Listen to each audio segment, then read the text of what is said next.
Chapter 445. Would the old man be in the mood to watch a video now? That was why he would not know that all of Jianchuan was now talking about Huang Yao and the Xing family.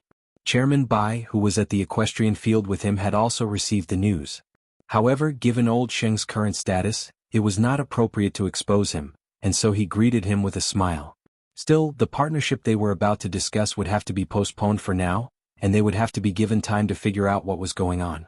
Old Xing was completely unaware of the huge reaction from the outside world, and was simply puzzled because Chairman Bai had asked him before he left, "Old Xing, did you say that Xing Xiao returned to the Xing family last month? That kid has definitely changed now. Was that not a tacit admission?" Chairman Bai didn't say anything. He just smiled meaningfully. Old Xing could not help being puzzled at that, and only saw the video sixth brother had sent him on his way home.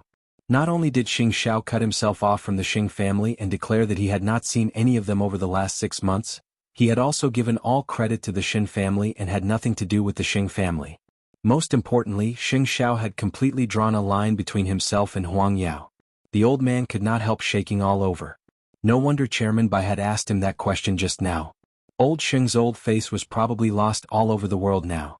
That was why old Xing's face was red in embarrassment after he finished watching the video. "Are you all right, Chairman?" the driver quickly asked when he saw that. "Drive your car." Old Xing retorted angrily. Xing Xiao was not giving the Xing family any face at all. What an interesting wolf to raise. In fact, it was not just the old man who was embarrassed. Everyone in the Xing family felt the same. Before, Huang Yao had played the ambiguous card with the outside world, with everyone smiling tacitly as if the relationship between the Xing family and Xing Xiao was slowly mending.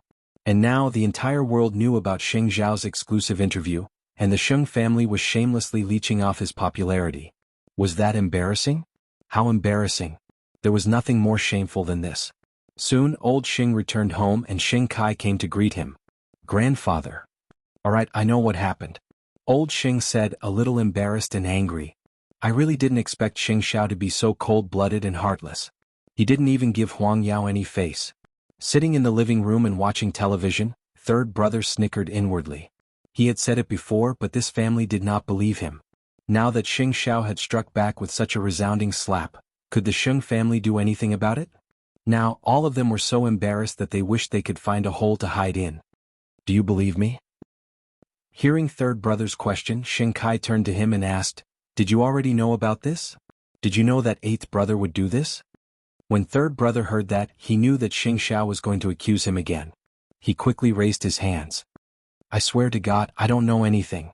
I haven't left the house since I was suspended. You can check my phone records and see if I talked to eighth brother. Don't accuse me of everything. I've told you before that eighth brother has changed a lot, and he wouldn't fight you head on now. Haven't you all understood the $6.5 billion trick? He's mature and steady now and wouldn't trouble you on the surface.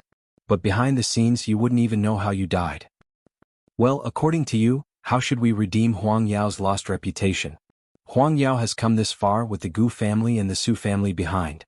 Does grandfather still need to find a powerful backer? As the largest diamond empire in the country, does Huang Yao need to rely on others now? You were the ones who were not confident and let eighth brother lead you by the nose. Who else can you blame? Now there's no way to redeem Huang Yao's lost reputation. This is the lesson you all deserve. If you can't take it and keep bothering eighth brother, just you wait. Once eighth brother is angered, he would turn against Huang Yao. With his background now, it would be too easy for him to make things difficult for Huang Yao. With a new company like him, old Xing did not think that Xing Xiao could hurt Huang Yao. How could he set up a research department and develop weapons? Do you think that's something a businessman could do? I'm not sure who eighth brother knows, but I do know that he's close with Secretary He of the military. What's more, he's just a new company. Isn't Grandpa also rushing to get involved with him? After all, Grandfather knows very well that eighth brother is terrifying because of his ability. That was something the Xing family had to admit even if they were unwilling. Old Xing and Xing Kai would never accept that fact, which was why third brother felt that he was wasting his breath. The old man said nothing else and quietly returned to his study. If he let Xing Xiao go just like that, he wouldn't be able to rest in peace even if he died. What could he do to completely conquer eighth brother? Zhongting is declaring to the world that they have nothing to do with Huang Yao. Look at how Huang Yao has behaved before. It's such a slap in the face. By the way, Xing Xiao was completely forced away by Chairman Sheng's forcefulness. That old man is so controlling. I'm afraid I'd go crazy if anyone dictates what I have to do or who I have to marry. It's worse than going to jail. Let's see if the people of Huangyao would go around flirting in the future.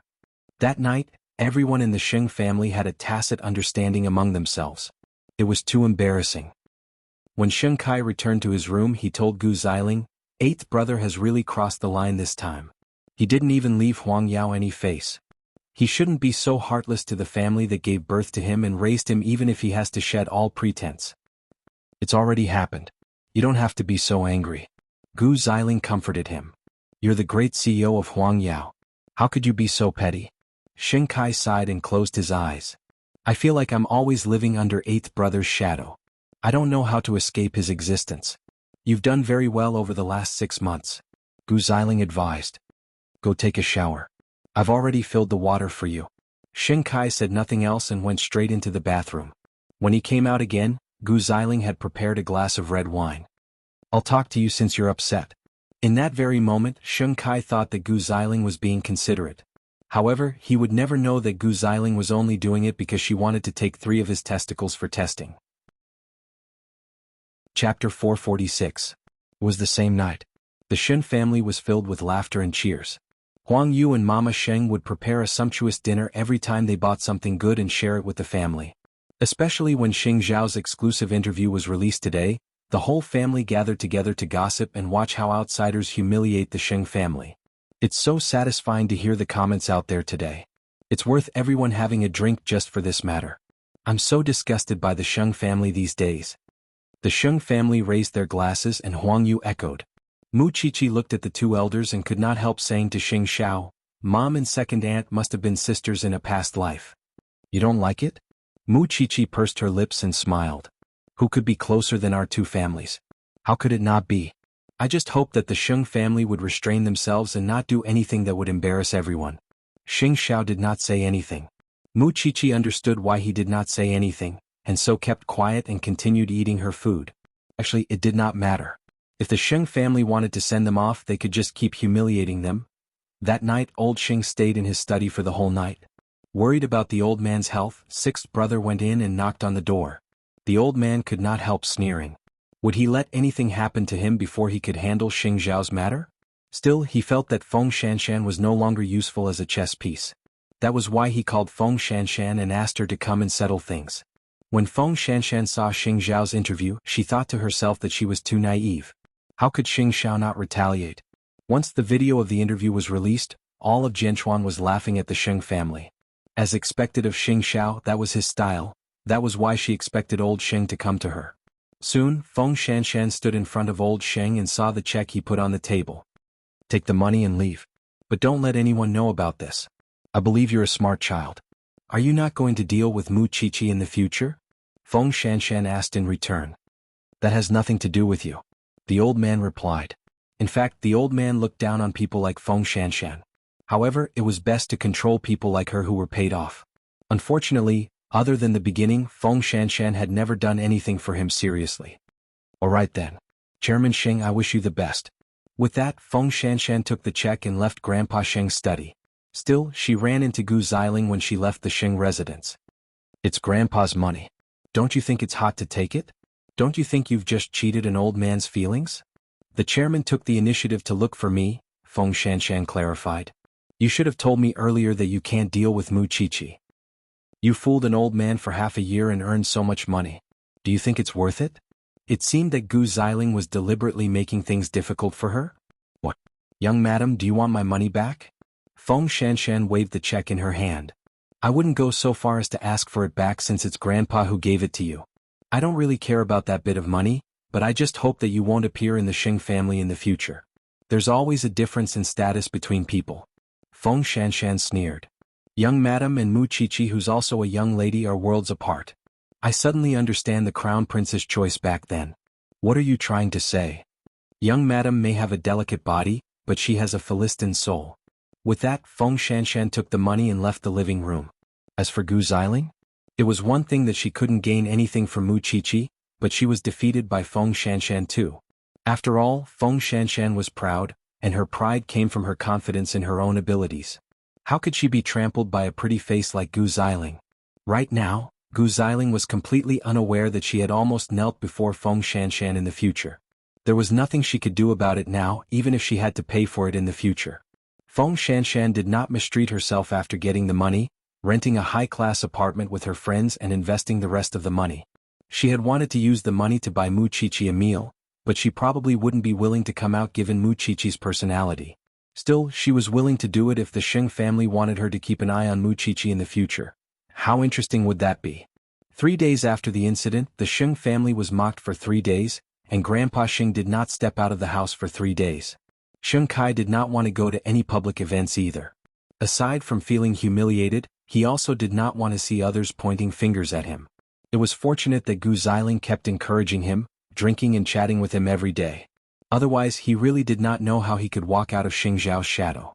However, he didn't know that Gu Xiling had already received his examination report on that aspect at this moment. The doctor told her frankly, "Madam, your husband's condition is due to immune infertility. His current condition doesn't look ideal, which is why it's recommended to get treatment as soon as possible. There might still be hope." Gu Xiling felt as if she had been struck by lightning when she heard that. No wonder she couldn't get pregnant after half a year. "But my husband doesn't have much of a problem in that aspect. Madam, not everyone will have those symptoms, but they will become more obvious as they get older." At that moment, Gu Xiling was having a mental breakdown. It was not easy for her to marry such a person. She thought that he was strong and good enough. She did not expect that he could not even give birth to a child. If this matter were to spread, wouldn't she be laughed at too? Gu Xiling became impatient at the thought, because she did not know what to do next. Was she going to fall out with Sheng Kai just like that? Even so, it would be a lie to say that she had no feelings for Sheng Kai after half a year of love. Thus, Gu Xiling returned home, deliberately avoiding the door of Grandpa Sheng's study when she saw that it was open. If Grandpa Sheng were to ask about the child again in the future, how would she answer? Was there anything she could think of? Of course, Gu Xiling's brain was not thinking of all those messy ideas yet. Still, she would try anything when she was desperate. Mu Qiqi and Feng Shanshan were still paying attention to the matter of the red-dressed female corpse. Still, the matter was very complicated now because it involved many people. Still, from Mu Qiqi's point of view, no matter what previous cases there were, they should solve this one as soon as possible before following up. Since it was not a serial murder, they should investigate one by one. Mu Qiqi could not help feeling bitter when she thought of the old couple that day. Although the girl was older than her, she was in the prime of her life. That was why Mu Qiqi wanted to be involved and contribute to solving the case. Chapter 447. Ever since she met the transfer student from the police academy, Lu Qianshan had been visiting Lin Mu, and more often. Sometimes she would buy him snacks, other times she would buy him toys that boys liked, and would often show up in front of the guards. Still, Lin Mu, and did not know that she was already aware of the rumors in the academy, thanks to the snitches in the dormitory. Still, she was not afraid, although she did not appear in front of the students. She did not want Lin Mu, and to be criticized. Lin Mu, and sensed something and asked her, "Did you hear something?" Lu Qianshan sat on the grass and patted her chest. "I'm invulnerable now. What do you think I should be afraid of? I don't want you to get hurt. That's my own doing. It has nothing to do with you. What's wrong with you today? Why are you being so sentimental?" Seeing that Lu Qianshan was about to get angry, Lin Mu, and picked up the food she had prepared and started wolfing it down. "You came at the right time today. I'm going to the tournament tomorrow morning, and I'm content to see you before that. That transfer student is going too. Who cares about her? I didn't notice." Lin Mu, and said heartlessly, "Little Pepper, even if I really want a girlfriend, I'm not looking for a girl who has something to do with Grandpa. Why would I care what kind you're looking for? You troublemaker. I'll give you the gold medal when I get it, to offset my debt of lodging at your place. Where are you going?" Lu Qianshan turned to look at Lin Muan. For some reason, her heart felt empty and uneasy at the thought of him going out, and she did not know if something would happen to him. "I'm going to the National Training Center. My flight is tomorrow morning.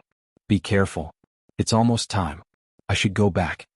But that was when Lin Mu, and suddenly lay down on the ground and turned to Lu Qianshan. "I've called Uncle and Auntie. You'll be going back later tonight. Watch the stars with me." Lu Qianshan did a double take and lay down as well. "Don't you have to go back to school?" "I've asked for leave. I'll be back before lights out at 11. Actually, I'm going abroad for a few days too." Lu Qianshan smiled. That's why I thought of coming to feed you. Lin Mu, and reached out and flicked Lu Chanshan's forehead hard. Lu Chanshan reflexively grabbed his hand. Both of them were stunned at the same time. Lu Chanshan quickly shook his hand off.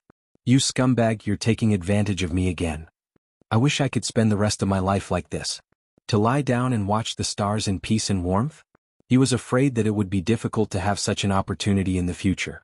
The next day, Lin Mu and the other school representatives boarded a plane and left. It was also the same day that Papa Lu suffered a heart attack and was in critical condition in the hospital. Lu Chanshan and her mother were frightened, but they did not know who to ask for help. Now, Lu Chanshan was waiting for Lu Chanshan to take over the company, but with her current ability she could not do it alone. Lu Chanshan was at a loss. She wanted to call Lin Mu in, but Lin Mu was in a match, so she hesitated and held back. So she called Mu Qiqi. After settling the matter with Duan Xiao, and she only had Mu Qiqi and Lin Mu as friends. When Mu Qiqi heard about Lu Chanshan's condition, she rushed to the hospital. But when she reached the hospital, Papa Lu had already died. Lu Chanshan went to shake his body as if she had gone mad. But it was useless. Mu Qiqi quickly hugged her and comforted her. Chanshan, Qiqi, you don't know. Papa was fine this morning. He even praised the breakfast I made. Lu Chanshan sat on the floor in grief and cried uncontrollably. I'm unfilial. I let Papa die in shame. As a daughter, I didn't repay him for raising me. Papa? Mu Qiqi knew the pain of bereavement. Wasn't her mother lying motionless on the hospital bed? Chanshan, you have to pull yourself together now. You still have to support your mother. She has lost her husband and support. She is the one who is most worried, don't you know? Lu Chanshan looked at her mother and knelt to her, reaching out to hug her. Mommy? Mama Lu hugged Lu Chanshan, and both mother and daughter sobbed loudly in the resuscitation room. Mu Qiqi did not stop them. She knew that grief was a basic human right. If she did not let them cry in peace, there would be no place to vent the pain in their hearts. Things happened suddenly. But Papa Lu's funeral and the aftermath had to be dealt with. He had left in a hurry and did not even leave any last words. He loved his daughter so much. Mu Qiqi followed Lu Chanshan back to Lu Mansion and kept her company. Meanwhile, Papa Lu's secretary kept calling her, asking how he was doing. There were still a lot of things in the company waiting to be dealt with. My father is gone. Let the vice president take charge of everything in the company. Papa Lu's secretary was quiet at that, and only said to Lu Chanshan after a long while, My condolences, young lady. Look after the company. Don't let anyone cause trouble when my father is not around. Don't worry, young lady, Lu Chanshan said mechanically. Then she leaned on Mu Qiqi. Qiqi, do you know? I really hate myself for not cherishing every bit of time I had with him. Until now, I haven't been able to take a good photo with Dad. I haven't been able to go out with him. I always make him angry. Mu Qiqi hugged Lu Chanshan tightly, but she felt that her arms were not strong enough. Although she did not know if she was doing the right thing, she still sent Lin Mu a message. Uncle Lu has passed away. Chanshan needs you. Lin Mu promptly jumped off the training ground when he read the message and quickly booked a flight home.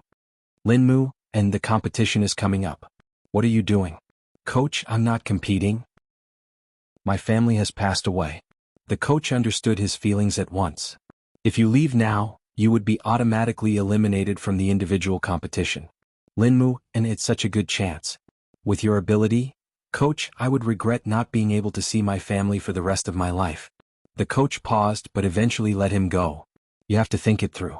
If you give up this time, you won't be allowed to compete in the future. Lin Mu left casually and booked the next flight home. Chapter 448. In the evening, the morning hall was set up at the Lu family's residence, and Papa Lu's obituary was sent out. Every friend and family of the Lu family came to pay their respects. Mu Qiqi stood beside Lu Chanshan, watching as she stood beside the morning hall in a black dress and bowed to the guests with Mama Lu. Soon, Xing Xiao arrived at the Lu family's residence, and it was only then that they offered incense to Papa Lu. Thank you, Crown Prince. Lu Chanshan bowed to Xing Xiao in thanks. Just tell me if you need anything. Thank you. Mu Qiqi's eyes reddened when she saw Lu Chanshan's incessant tears. It was the second time Chanshan had gone through such a huge change. Xing Xiao saw that his little one's eyes were reddening, so he put an arm around her waist and led her out of the morning hall for a breath of fresh air.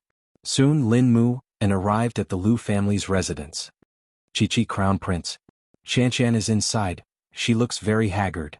Mu Chichi told Lin Muan. Moreover, Auntie Lu told me in the afternoon that the uncles of the Lu family are eyeing Lu Holdings covetously. There is no man in the Lu family now. I asked you to come back because I hope that you can help Chan Chan. Do you really want to be friends for the rest of your lives? At that, Lin Mu and took off his coat with the colors on it and threw it on the floor. As long as Chan Chan needs me, I will definitely be her support. Lin Mu and said without hesitation. On the way back, his heart was in turmoil and he couldn't calm down. His heart ached at the thought that his little Pepper had lost her father, and he could not breathe. Mu Chichi did not say much and simply let him in to help. After all, Mu Chichi had a feeling that Chan Chan would tell Lin Mu, and something she might not tell her. Lin Mu and nodded and entered the morning hall. His tears almost fell the moment his eyes met Lu Chan Chan's. Lu Chan Chan walked towards Lin Mu, and in disbelief. Why are you back? Brat, why didn't you tell me about something so important? Lin Mu and said, grabbing her hand. Is it because I'm not free of the Lin family's control that I'm not worthy of your trust? It happened too suddenly and you're in the middle of a match. I don't want you to ruin your future because of me. Bullsh *T future. I can still fight for it in the future. With this heart, I don't believe that I will fail no matter what I do. The most important thing now is to send Uncle on his last journey. You and your daughter should rest well. Leave the arrangements and chores to me. Lu Chanshan nodded with reddened eyes. Her tears fell uncontrollably. People say that a friend in need is a friend indeed. I think this is the best test for their relationship. Xiao Xiao, there's nothing I can do for Chanshan. Let's send some people over to guard the three of them and prevent others from causing trouble. Is that okay? Xing Xiao nodded. Don't cry anymore. If you go home with red eyes, Mom will ask you again. I can't control myself. I'm also very worried about Chanshan and her mother in the future. Gu Ziling's attitude towards Xing Kai had changed a little after learning that he was infertile. She did not know how to face a man who could not even give her a child, just as she did not know where their relationship would go. Xing Kai had been preoccupied with anger and sorrow over the last few days, and did not notice Gu Ziling's feelings in time. Although the two of them were lying on the same bed, there was a saying that went like this. They were now a couple who share a bed but dream different dreams. Sheng Zhao's dominance had once again cast a dark cloud over the Sheng family. Even so, as third brother said, the real pressure on old Sheng and Xing Kai was their unwillingness and dissatisfaction, and not Xing Zhao's own pressure. Third brother was still not reinstated. No one cared about his feelings because he was now a traitor in the eyes of old Sheng and Xing Kai. They believed that he must know about Xing Xiao, but did not tell the rest of the Sheng family. Third brother was not angry over it either. He packed his things and was ready to leave the Sheng family for overseas. But when Xing Xiao left, old Sheng swore that no one could be left in the family. So, third brother wanted to leave? Not even a chance. You won't let me leave or do what I want. Tell me, are you imprisoning me? Third brother asked the old man directly. Can't you just let me go like I'm a fart? I'll set you free when you truly care for the Sheng family. Third brother finally understood what the old man meant, and promptly smashed his phone. I won't use my phone or contact eighth brother. You'll believe me, won't you? It's not that I won't let you contact eighth brother, but you want me to steal secrets and information from eighth brother, don't you? Third brother laughed coldly. I'm going back to my room. Since when did this family become so deformed? Third brother could not help thinking. Although he really did not want to use that trick, he simply jumped out of the window and left the house in the middle of the night. There were times when he found his grandfather pitiful, but there were also times when he found him insane. There must be something hateful about a pitiful person. With nowhere else to go, third brother could only go to Xing Xiao pitifully. Still, both Xing Xiao and Mu Chichi had yet to return home because of Lu Chanshan. Mama Sheng called out to third brother, and when she saw that he was barefooted, she handed him his shoes. You look so haggard coming out. I jumped out of the window, eldest aunt. You don't even have your freedom now? Mama Sheng was utterly taken aback. Third brother smiled bitterly but did not answer. He really did not even have the basic dignity of a human. You can sleep in the guest room tonight. Eighth brother and Mu Chichi are at a friend's father's funeral and haven't returned yet. Who? Have you heard of the Lu family? Mu Chichi's best friend's father had a heart attack today and died. Third brother became quiet at that. You don't have to take care of me, eldest aunt. You can sleep with eldest uncle. I'll wait for them in the living room. Third brother seemed to have heard about the little girl from the Lu family. She did not have a good reputation. Still, she was not a bad person if she could be friends with Xiao Qi. Mu Qiqi and Xing Xiao stayed outside the Lu family's house until 1 in the morning before leaving. There was no one in the morning hall by then. Mama Lu only had time to thank him when she saw that he was busy. Thank you, Muhan. You and Mu Qiqi are the only ones who remember us now. Chapter 449. I'm fine. Lu Qianqian said. Then Auntie, why don't you go and rest first? Then you can come down and take Qianqian's place. Is that okay? Mama Lu thought about it and decided that it was the only way. After all, she still had her daughter to take care of and could not collapse just like that. So, she listened to Lin Mu and prepared to go back to her room to rest. Since her husband was gone, she could only be a mother. Lu Qianqian helped Lin Mu up as he knelt on the ground. You've done enough for my father. You don't have to keep kneeling. Lin Mu only dared to hug Lu Qianqian after Mama Lu left. He did it very gently and without any intention of offending her. I just want to reassure Uncle that I will take care of you and your daughter in his place. You still need someone to take care of you. Lu Qianqian was a little disdainful. Then let's take care of each other and get through all the difficulties together. Is that okay? Lin Mu asked Lu Qianqian with a smile. I might not be able to get the gold medal back, but I will stay by your side and not let you be helpless. After hearing this, Lu Qianqian burst into tears again. I won't let myself collapse even if it's to protect you and my mother. After hearing her words, Lin Mu sat down and patted his shoulder. Lean on it. It's very reliable. You can sleep for a while. Lu Qianqian leaned on him and closed her eyes. Although she still wanted to cry, she felt a lot better with Lin Mu around. Since they had no one to rely on, they could only rely on each other for warmth. It was already 2 in the morning when Mu Qiqi and Lin Sanjiu reached home. When they entered the living room, they saw third brother watching TV on the sofa and thought that they had come to the wrong house. You're finally back. I'm here to stay. Chased out by the Sheng family? Xing Xiao smiled. I jumped off the building and ran away. Third brother shrugged. Because I think everyone in the family is crazy. Second brother is crazy and so is grandpa. I can't stand living under your shadow every day. So I ran away. I can let you stay, but you have to work to pay off the debt. Sure. Be your bodyguard or something. With your skills? It was not that Xing Xiao despised him, but Su Che could beat him to his knees with one hand.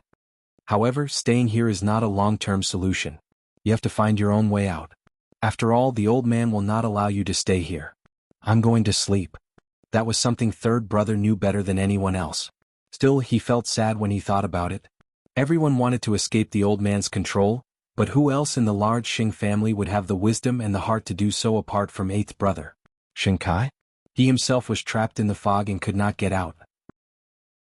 The next morning, Mu Qiqi took a detour to visit Lu Qianqian before going to school, and found that Lu Qianqian's complexion was much better with Lin Mu An's help. In the end, she did not make the wrong decision. I've brought you breakfast. Qianqian, if you need any help from me and Xiao Xiao, just let us know. Don't force yourself at this time. Lu Qianqian looked at the bodyguards outside the morning hall and smiled at Mu Qiqi. We have received your kindness, Crown Prince. Don't worry, I will not give up. Hurry up and go to class. I will call you if I need anything. In fact, these bodyguards were there to prevent Lu Qianqian's uncles and Grandpa Lin from causing trouble. How could Grandpa Lin bear it when he heard that his grandson was busy in someone else's morning hall? Arranging these bodyguards was just a precautionary measure. Tell me the time of Uncle Lu's burial when you are done. Then Xiao Xiao and I will send him off for the last time. All right. Lu Qianqian nodded. Go in. After Lu Qianqian went in, Lin Mu chased after her. Xiao Qi, thank you for telling me about this. Otherwise, I would have regretted it. You don't understand. What kind of feelings do you have for Qianqian? Mu Qiqi asked him anxiously. I don't have time to figure it out now. I only know that I can't bear to see her cry.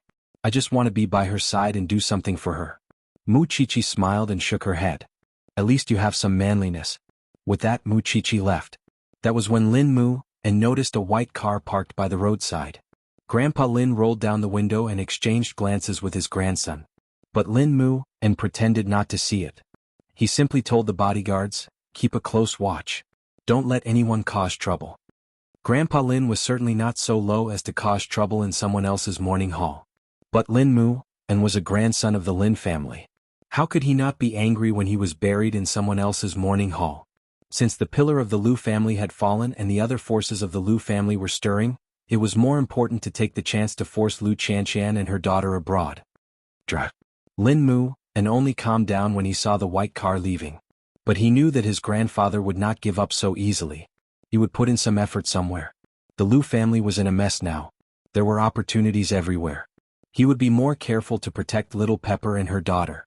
Even so, Lu Qianqian was not a toy to be bullied. She would fight back. Moreover, although she had no experience in managing a company, she had been training for a long time to be a successor. Not anyone could knock her down. There were some people who were good when you met them. For example, Mu Qiqi met Xing Xiao. And there were some people you had to meet and experience the ups and downs of life together, holding each other's hands tightly. For example, Lu Qianqian met Lin Mu. When Grandpa Lin returned home, he immediately sent someone to contact the uncles of the Lu family to figure out what was at stake. He would lend a hand to the person who was most likely to be in power. But the condition was that that person must cooperate with him and drive Lu Qianqian and her daughter abroad, never to return. However, would his plan really succeed? Early that morning, Grandpa Xing did not notice that someone was missing from his house. He thought that third brother was angry and did not come out for breakfast. But there was no movement for the whole day. It was not right. Then he had someone pry open the door, only to find that third brother's window was open. But he was not inside.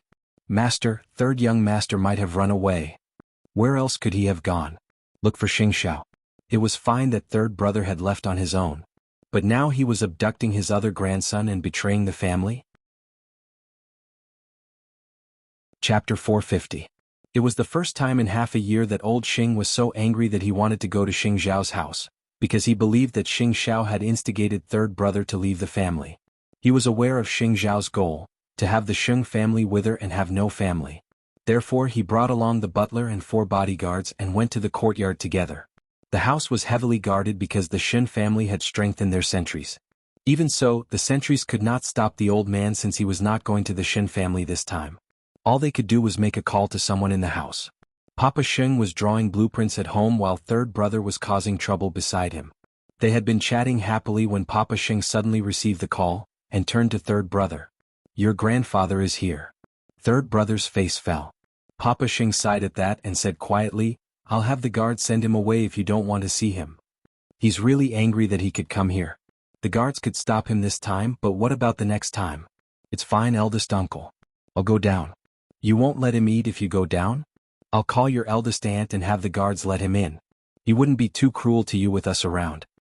Third brother said nothing. In fact, he knew very well that he should leave the country at once. Hiding here would only worsen the conflict between Xing Xiao and the old man. Mama Sheng charged straight to the house when she heard that the old man was coming because of third brother. Where is he? He hasn't come in yet. Papa Sheng told her. I told you to come back quickly to see if you could put in a good word for third brother. What's there to talk about with that pervert? Mama Sheng snorted coldly. What was there to talk about with a man who would abandon his own son to burn down a house? He had no heart at all. Papa Sheng dragged her to sit down, while third brother sat on the sofa and clasped his fists. A moment later, old Master Sheng arrived downstairs. Papa Sheng went downstairs to greet him and led him to the living room. The old man found third brother there and stood at the door to the living room. Come here. Papa Sheng did a double take just as Mama Sheng stared at third brother, who could only rise from the sofa and walk to the old man. However, before he could say a word, old Master Sheng's slap landed on his face. It was a clean and decisive slap. The old man did not hold back at all. Mama Sheng was furious when she saw that. Old thing, do you know that you're hitting your own grandson? I'm teaching my grandson a lesson. It's not up to outsiders to interrupt. You're not used to it? Who told you not to burn us both to death? Mama Sheng walked up to them and pulled third brother behind her. What? You can't burn your son to death, so you want to beat your grandson to death? The old man took a deep breath and steadied his walking stick with both hands. What evidence do you have that I started the fire? There's only a few of you, why are you still pretending to be a big shot? Mama Sheng's heart ached when she saw third brother's red and swollen face. Whose son was not precious? Eighth brother has been mistreated by you. If you're that capable, why don't you go to him and vent your anger on your other grandchildren? Are you admitting how much of a failure you are? Old Xing did not want to say anything else to Mama Sheng, nor did he care about those who betrayed his family. He simply looked at third brother and asked, Are you coming with me? Third brother? Mama Xing turned to look at him. Third brother took a deep breath and finally raised his head, answering the old man, I'm coming with you. Third brother, you have to stay here. Eldest aunt would definitely protect you. Not even eighth brother could help you if you go back to the Xing family. Eldest aunt, I want to solve my own problems on my own. I don't want to drag others down. Old Xing laughed coldly. Third brother was tactful in the end. Don't poke your nose into the Xing family's business from now on. You should have some dignity. Don't ride on eighth brother's popularity. Wasn't the slap in the face 2 days ago painful enough? Mama Xing was not to be outdone. Old Xing gestured for third brother to leave first, before turning to his son. I really didn't expect that you would have some value alive. Of course I wouldn't have any value staying in a wretched place like the Xing family. Look at fourth brother, eighth brother, and now look at me and my wife. It's the best proof. Mama Xing crossed her arms and argued with old Xing. Of course, a man could never win against a woman in a battle of words. That was why old Xing could only bring third brother away. Still, it was impossible to humiliate Papa Xing and Mama Xing.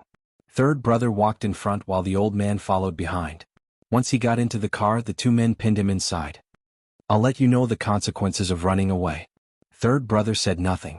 In that very moment he felt like a criminal, even worse than the obedient machines in the Xing family. After they left, Mama Xing immediately called Xing Xiao. Your third brother was picked up by Grandpa Xing himself. He slapped you 3 in front of us. I'm afraid it will only get worse when he goes back. That's right, Grandpa Xing. What can we do if he wants to leave? Xing Xiao had already guessed that the old man would have a hard time bringing third brother out of the house if he was unwilling. There's no telling what he's thinking. You should help him think of something. The old man is becoming more and more perverted by the day. Xing Xiao hung up and tapped the table with his fingers. Third brother would probably suffer a lot when he got home. Still, no one could help him if he was not determined to leave the Xing family.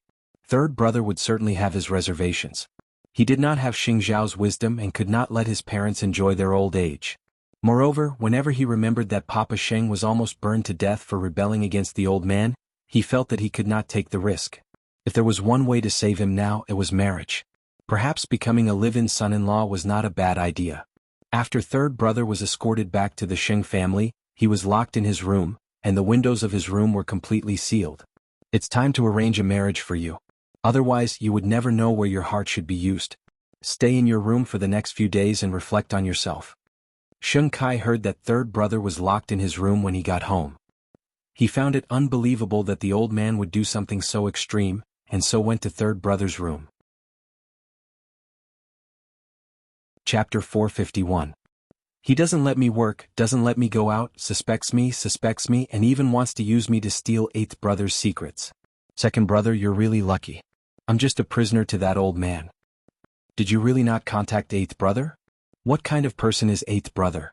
What do I have that eighth brother can use? Third brother defended himself. Then I'll go to grandfather and plead for you. No need. I just have to lie here and wait for my wedding.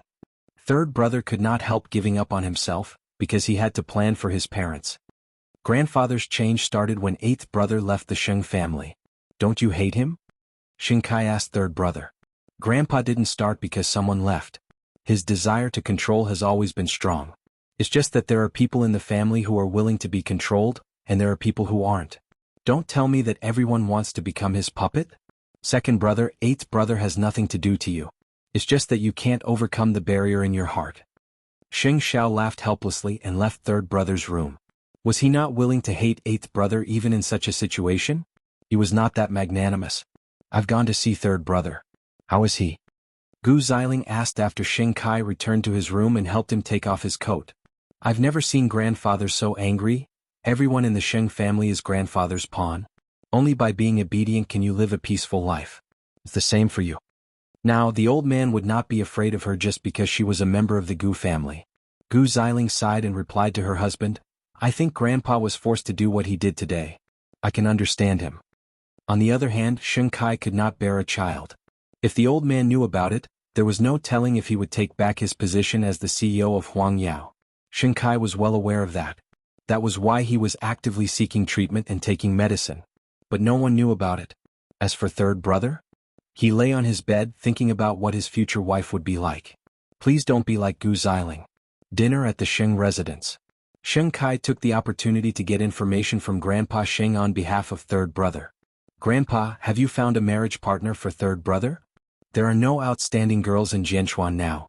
Xiling has already married into our family, and the others who are of a suitable age already have a partner. In other words, there is no suitable candidate? I can consider the daughter of the Hu clan. Sheng Kai was stunned when he heard the Hu family. Is it the Hu family, the real estate tycoon? That's right. But I heard that his daughter has some problems with her brain. Old Sheng glared at Sheng Kai. You're short-sighted. There's nothing wrong with that child's brain. He's just naive. There's nothing wrong with him being a good match for third brother. Sheng Kai didn't say anything. He and Gu Xiling exchanged looks. They had never imagined that even though Grandpa Sheng was angry, he should not have pushed third brother into such a pit of fire. In fact, the old master's thinking was very simple. The Hu family only had one daughter. As long as the third son married Miss Hu, the Hu family's assets would belong to the third son sooner or later. What was wrong with that? He had worked so hard for the sake of his children, and yet he was despised? In fact, he would not admit that he was punishing third brother for challenging his absolute control. Moreover, there was another reason. He knew that third brother was very responsible. As long as he married the young lady of the Hu family, he would definitely stay with the Sheng family to the death, and would not be tempted by Xing Xiao again. I really didn't expect grandfather to be so ruthless. Sheng Kai waited until he returned to his room to discuss the matter with Gu Xiling. Actually, the young lady of the Hu family isn't born stupid. She had a car accident 2 years ago and her brain was damaged. She hasn't recovered even now. Even so, third brother wouldn't want a young lady of the Hu family with his qualities. Gu Xiling shook her head emotionally. That's not something we can decide. It's up to third brother. What was there to ask? Who would want to marry a fool? The old master's move was truly ruthless. Outsiders would think that he was a compassionate person who didn't care about the handicap of others, and that he would please the Hu family. Why would he care about the fate of his own people? It was the second night after Lu Qianqian lost her father. After class, Mu Qiqi and Xing Xiao went to the Lu family's house again to visit Lu Qianqian and her mother.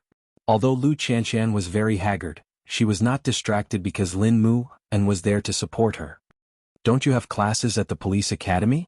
Mu Qiqi asked Lin Mu, and who was bustling about. I can switch with you if you can't come every day.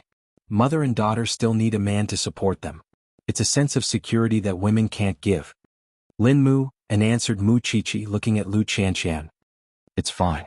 The competition was originally planned to last 4 days, but I'm giving up and applying for leave from the academy. I can only be at ease when my little Pepper gets through her toughest time. The toughest time Lin Mu and was referring to was when Papa Lu was cremated and buried. Mu Qiqi nodded and sighed. Qianqian's life is really rough. It's the same for everyone. You can be happy now because you suffered as a child, which is why life is fair. Look at how my little Pepper is now. She must have had too much when she was young and didn't know how to cherish it, which is why the heavens are punishing her. Stay by her side. Thank you for the bodyguards, Crown Prince. They are the greatest help we could get. He remembered old Lin's visit yesterday. At least he did not have to be afraid with these helpers. But I think the uncles of the Lu family would not be able to hold back. What do you plan to do? What can I do? I'm an outsider. Lin Mu, and smiled bitterly. Lu Holdings is my little Pepper's safeguard. I'm afraid someone would want to take it over, and if my grandfather were to help them now, I don't even dare to imagine the consequences. Regarding this, Xiao Xiao will get someone to collect information in time. This is probably the only thing we can do for Qianqian. It's late. Go in and keep her company. Mu Qiqi said and went to Xing Zhao's side. Lin Mu and waved them off, but found Lu Qianqian asleep on the sofa with her father's photo when he entered the house. Unable to bear it, Lin Mu and carried Lu Qianqian to her room and put her on the bed. Lu Qianqian's face was still streaked with tears. Chapter 452. Lu Qianqian held Lin Mu An's hand and slept soundly. But once he let go, Lu Qianqian would panic like a piece of driftwood in the sea. Helpless, Lin Mu and sat by the bed and accompanied Lu Qianqian for the whole night. The next morning Lin Mu and walked out of Lu Qianqian's room and was caught by Mama Lu. Mama Lu looked a little surprised. You were in Qianqian's room last night? Auntie, you misunderstood. Qianqian cried the moment she fell asleep. That's why I accompanied her. Mama Lu was relieved because she believed in Lin Mu An. The dark circles around the child's eyes were clearly caused by staying up late. This child loved Chanchan from the bottom of his heart. Then go and rest. All right, but Auntie, has the time for Uncle's cremation been decided? Mama Lu's eyes reddened as she replied, choking, It's the day after tomorrow. He's already gone, so there's no point in showing off anymore. It's not like he can see any of this. Uncle is in heaven. You will definitely bless you and your daughter. Mama Lu forced a smile and was about to reply when her phone rang. It was Papa Lu's phone. Mama Lu hung up without a second thought, but Lin Mu, and could not help reminding her, Auntie, there are some things that an outsider like me shouldn't say. That said, you and Chanchan are now a widow and a daughter without anyone to rely on. If anyone from Lu Holdings approaches you to discuss contracts or sign anything, you must be careful not to be tricked. It's Chanchan's youngest uncle. Big brother has just passed away, but he's been thinking about electing an acting chairman. In fact, Mama Lu knew very well in her heart. But what can I do? I don't know how to run a business. Chanchan is still young. Someone has to carry the burden of Lu Enterprises. Believe me, when Chanchan comes out of her grief, she will be able to stand on her own. Mama Lu wanted to compromise and give up the management rights so that Chanchan would not be persecuted by her uncles. If Chanchan insisted on inheriting her father's will, her future would be very bumpy, and she did not want her daughter to carry such a heavy burden. As parents who didn't plan for their children. But how could things be so simple? If they handed over the management rights, they would definitely be driven out of the country. Meanwhile, Muchichi received news from the professor that there had been significant progress in the case of the last red-dressed female corpse. The neighbor of the murdered girl was a major suspect. She was a 25-year-old married woman called Sun Yun. Because her husband thought that she was not beautiful enough, he would always compare her with the little neighbor next door. This woman had wanted to kill the girl a long time ago. The last time she made up her mind was because she saw the murder of the woman in red in the mountains. That was why she wanted to imitate it. She was very smart. It could be seen from the fact that it was a copycat crime. That night at dinner, the girl's house received wave after wave of customers because she was doing business. As long as they were familiar with the town, they would come to her house for a meal or a drink. Sun Yun also came to buy things and added something to the girl's water. When she came to shop, she told her acquaintances that she was going to pick up her son from school. Therefore, combining the time of the girl's death, Sun Yun seemed to have a perfect alibi. In fact, Sun Yun did not go out at all. After she saw the girl fall to the ground, she disguised herself and entered the girl's shop. After hiding the girl's corpse, she changed into the girl's clothes and closed the shop, making everyone believe that the girl had closed the door herself. Red clothes were a taboo for everyone in town. That was why she took out the red clothes for the girl to wear. Everyone was in a hurry on a rainy day. She left through the back door carrying the girl's corpse on her back. Both she and the corpse were wearing large raincoats and men's shoes. Those who did not know would have thought that it was a man carrying his wife home. Since it was raining and no one paid attention, the woman went up the mountain alone and dumped the corpse. Concentrated sulfuric acid was a necessity. When the police saw it, it was dripping from the cave entrance, but it was actually a metal bottle embedded in the stone wall. It was hung upside down from the top of the mountain, and the bottle could be inserted into the cave entrance. Concentrated sulfuric acid did not corrode metal that badly because it would passivate it. That was why the acid dripped directly onto the girl's face. Moreover, the cave entrance was littered with rubble. There was not a single complete footprint after the heavy rain washed it away. This level of crime was very serious for Sun Yun, who had only attended university for a few days. She was calm when the police questioned her. They also asked her son if his mother had brought him home that day. He quickly answered that it was his mother who brought him home every day. Yes, she did. But when did she do it? The smart woman did not even leave any fingerprints. If the police hadn't coincidentally overheard Sun Yun's husband asking if she had worn his shoes, the police wouldn't have suspected this woman. She did not panic at all when a girl in the prime of her life died in her hands. Even when she was arrested, she simply asked, "So many people died in this town. Why me alone? I did nothing wrong. What right do you have to arrest me?" That was the last case of the woman in red, but it had nothing to do with the previous two. Muchichi felt many emotions after hearing about it, which was why she told Xing Xiao, "Although I didn't solve those cases, I could imagine that the girl who died tragically could now rest in peace. When I see this, I sometimes think that what old Xing did is nothing compared to taking the lives of others. No wonder the professor told me that the living are scarier than the dead." At those words, Xing Xiao pulled the little one to him and held her in his arms. It's precisely because I came into contact with such things that I have to cherish the people around me. So, you still want to go to that wretched place? Xing Xiao narrowed his eyes at the little one. Mu Qiqi shook her head. When she remembered how Lu Qianqian and third brother were now, she decided not to go anywhere. I don't have enough experience. That's why I have to focus on my studies. Moreover, Qianqian is so upset and third brother is locked up at home. I want to help them even more. Mu Qiqi said, hooking her arms around Xing Xiao's neck. The Lin family has already contacted youngest uncle of the Lu family. What do you mean? Mu Qiqi asked, pushing herself up. Chapter 453. If that's the case, I believe that Qianqian and Lin Mu, and would be able to solve it easily. Where does your confidence come from? Xing Xiao shook his head speechlessly. Can't you see? Lin Mu, and is so determined towards Qianqian. As long as Lin Mu, and is by her side, she would not lose her motivation. Put away your naive thoughts and do something practical for them. Xing Xiao slapped Mu Qiqi on the head. Such as? If Lu Qianqian can't handle things on her own, no one can help her. She and her mother would have to give way, but we could increase her bargaining power when they talk about the deal. You are Mayor Shin's niece and the wife of Zhongting's CEO. Not many people would dare to mess with you now. Promise me something or cause trouble and I will deal with it for you. You're trying to teach me to do bad things again. Am I right? Mu Qiqi couldn't help rolling her eyes. This man was always instigating others to do bad things. Are you going to do it or not? Of course. As soon as she said that, Xing Xiao picked her up and walked to the bedroom. What are you doing? Mu Qiqi cried out. I'm doing what you said. Mu Qiqi was speechless. Third brother had been locked up in a dark room for days. Even his meals were given to him by the butler. Third brother did not even step out of his room. He didn't really care now. He just wanted to know who he was going to marry. But strangely, old Xing lifted the lock on third brother and allowed him to have dinner in the dining room. Third brother did not ask why. He only knew that he was very hungry and wanted to fill his stomach as soon as possible.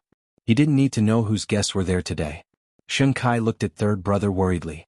Third brother assumed that he was being locked up to attract their sympathy. He would never know that his father-in-law had come to meet his son-in-law. After dinner, when Chief Hu left, Sheng Kai told third brother the truth. Do you remember the people who had dinner with you tonight? I didn't. What does it have to do with me? The man with the golden glasses is a real estate tycoon. His daughter is 24 years old. Understood. Why didn't he bring his daughter? Is it because I'm too ugly or is it something else? Third brother knew very well that he was engaged. This president whose daughter had her head damaged 2 years ago. Now she only has the intelligence of an 11-year-old. Third brother didn't know whether to laugh or cry at that. It turns out that I don't even deserve a normal woman. Third bro? Xing Kai looked worriedly at third brother, but did not know how to comfort him. Grandfather had really gone overboard this time, but who in the Sheng family would dare to say anything? I'll marry him. Shouldn't I be thanking the gods as long as I don't lose my limbs? Third brother laughed, though there were tears in his eyes. Although Sheng Kai could not bear it, he advised third brother, you can still find the girl you like after you get married. As long as it doesn't involve divorce, the old man won't ask. Since I'm married, I will fulfill my duty as a husband. Whether she's deaf or mute, I will take care of her until the end since she's my wife. With that, third brother returned to his room. It turned out that the price of a full meal was so high. Meanwhile, the Hu family was very satisfied with third brother. After returning home, President Hu kept praising third brother to his current wife and daughter, saying that he was handsome and talented. Xiao Ran would definitely not be mistreated if she marries him. Don't you think so, Xiao Ran? Hu Ran was sitting on the floor playing with her princess doll.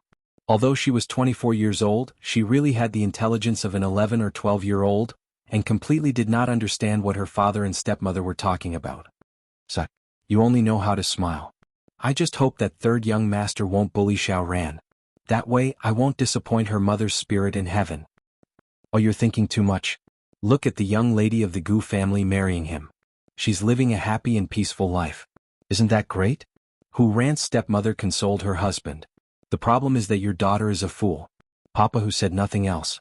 It was obvious that he was very satisfied with the marriage. As for Hu Ran's stepmother, although she felt that Hu Ran was lucky, the Sheng family was a ruthless place. How could Hu Ran live a good life if she married them? Late at night, Hu Ran was sent back to her room by a servant and coaxed to sleep. It was only after the servant left that Hu Ran opened her eyes again. But her eyes were definitely not as innocent as they were in the living room just now. She promptly got up and went to the computer to search for information about third brother. She was quite satisfied with his appearance when she saw his picture on the computer. This was the husband she was about to marry. If third brother dared to bully her, she would play dumb forever so that he would never be able to lift his head again. On the other hand, if third brother was a good person, she would tell her husband that she was not really stupid, and that she had to pretend to be like this to protect herself. After all, her stepmother was the one who plotted the car accident 2 years ago. If she did not play dumb, she would not have lived until now. As a matter of fact, third brother's situation was not much different from hers. Who knew? What if it was a marriage that sounded ridiculous to the outside world turned out to be a match made in heaven? Now the two families were just short of making it public. After confirming the time for Papa Lu's cremation, the other members of the Lu family arrived at Lu Mansion, intending to discuss with Mama Lu about the arrangements for Lu Holdings. Mama Lu did not want Lu Chanshan to get involved in adult matters, and so had Lin Mu and accompany her upstairs to rest. Papa Lu had passed away without leaving a will. In other words, Mama Lu was now the biggest shareholder of Lu Holdings. The other members of the Lu family thought that she did not know how to run a company, and so suggested to find a client and elect an acting chairman. Mama Lu sat on the sofa and listened for a long time. Eventually she said flatly, "My husband is still in the funeral parlor. He has not been buried and I am not in the mood to talk about such things. Your brother is not in peace and you don't have to rush to fight for power. Lu Holdings is here and not going anywhere.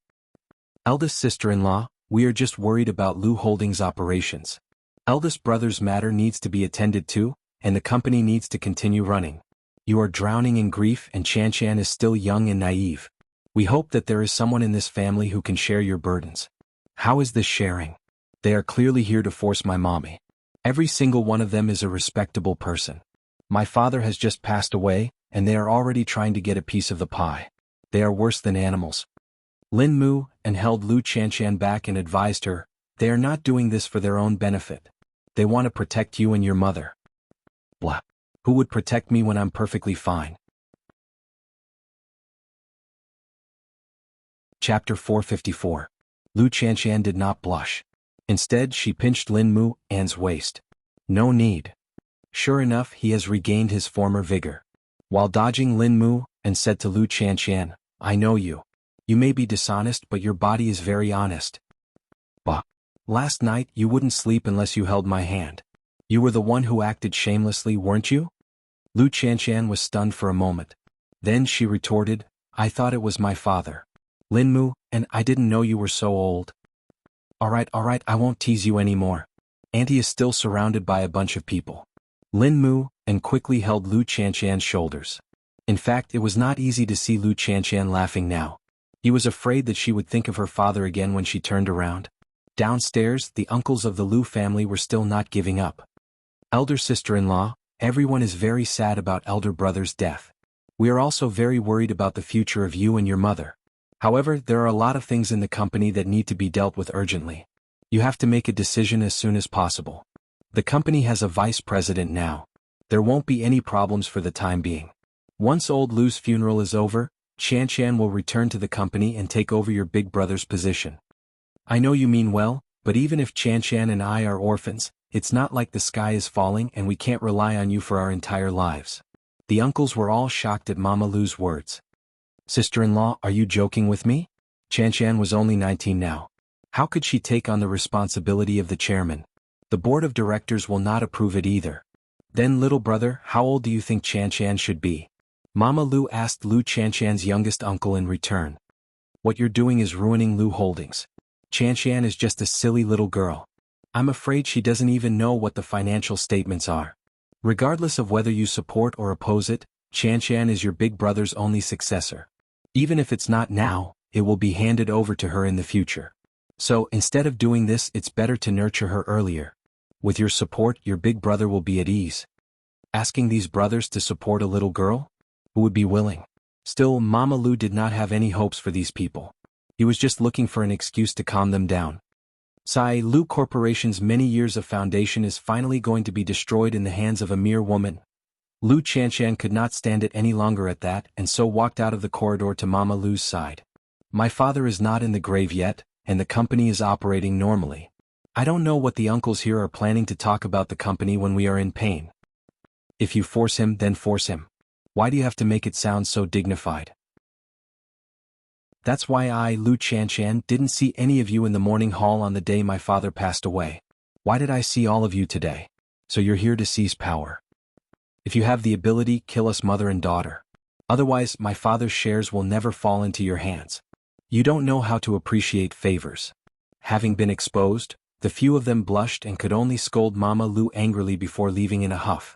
Mama Lu had certainly thought about giving up the management rights, but she could not bear to see the faces of her uncles.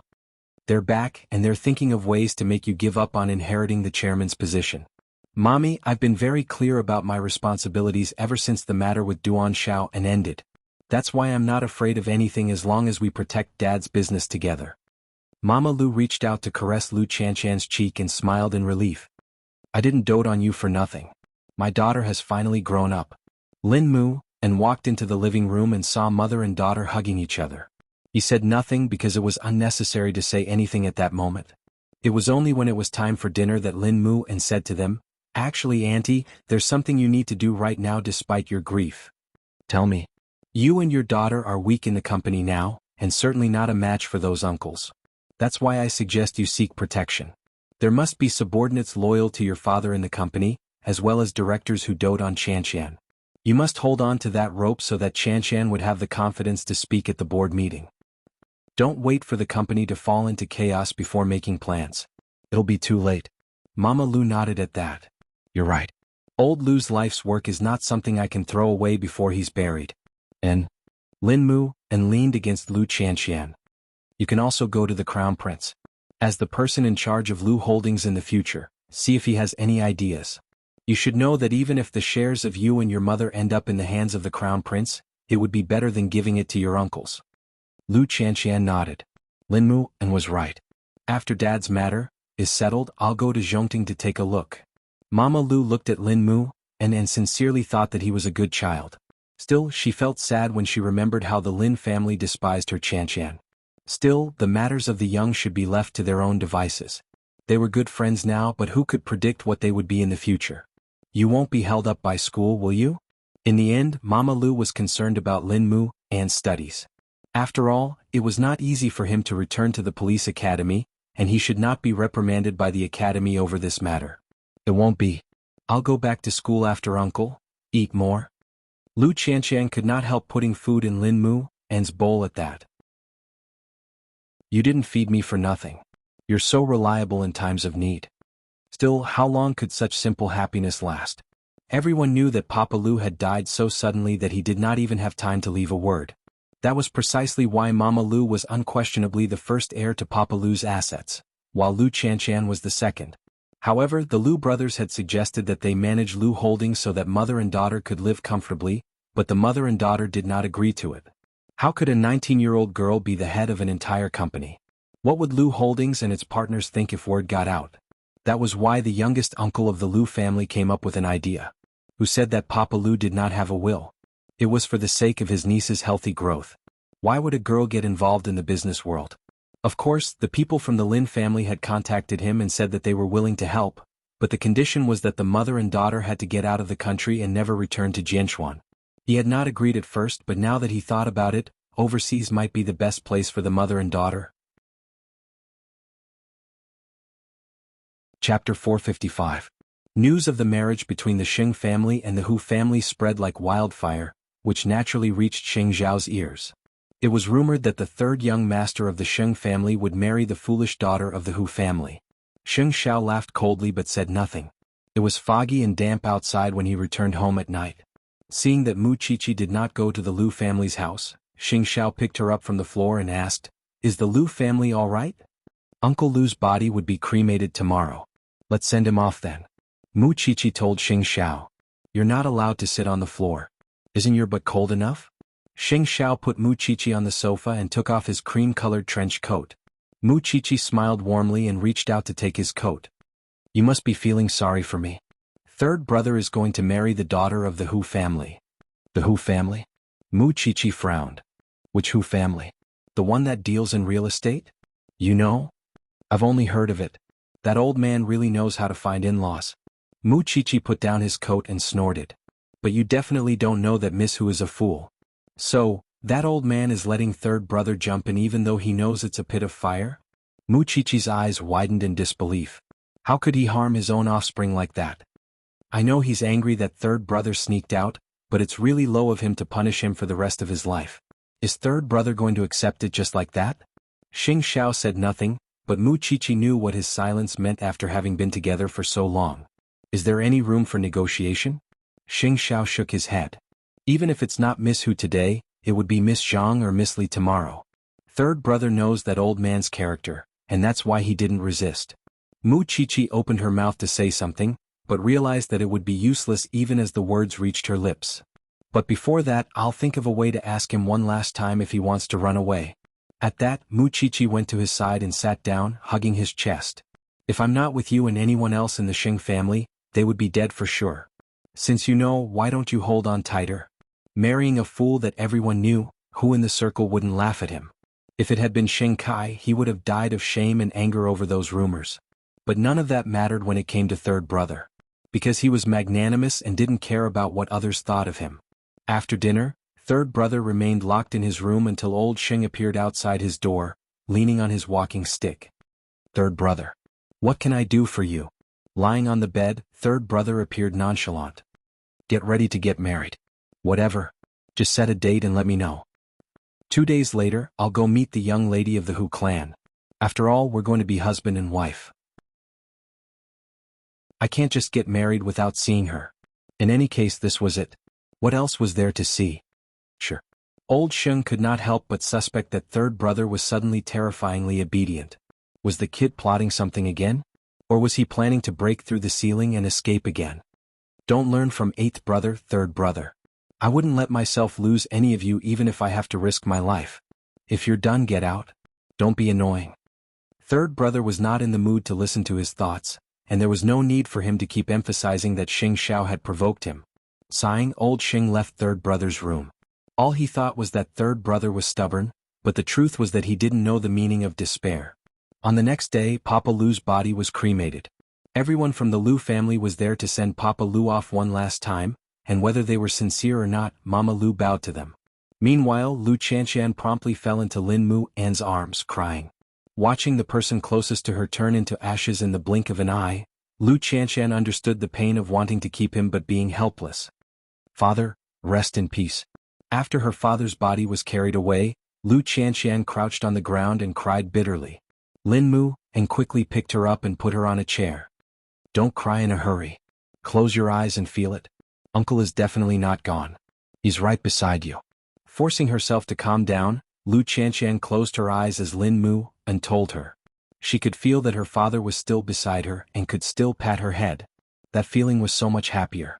After a while, Lu Chanxian could not bear to open her eyes. Lin Mu and held her in his arms and held her head. You have 40 minutes to say goodbye to me. From now on, I don't have a father anymore.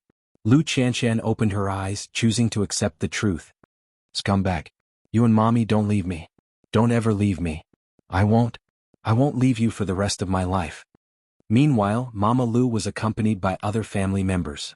Still, when the Lu family saw Lu Chanxian and Lin Mu and hugging each other, they assumed that they were a couple.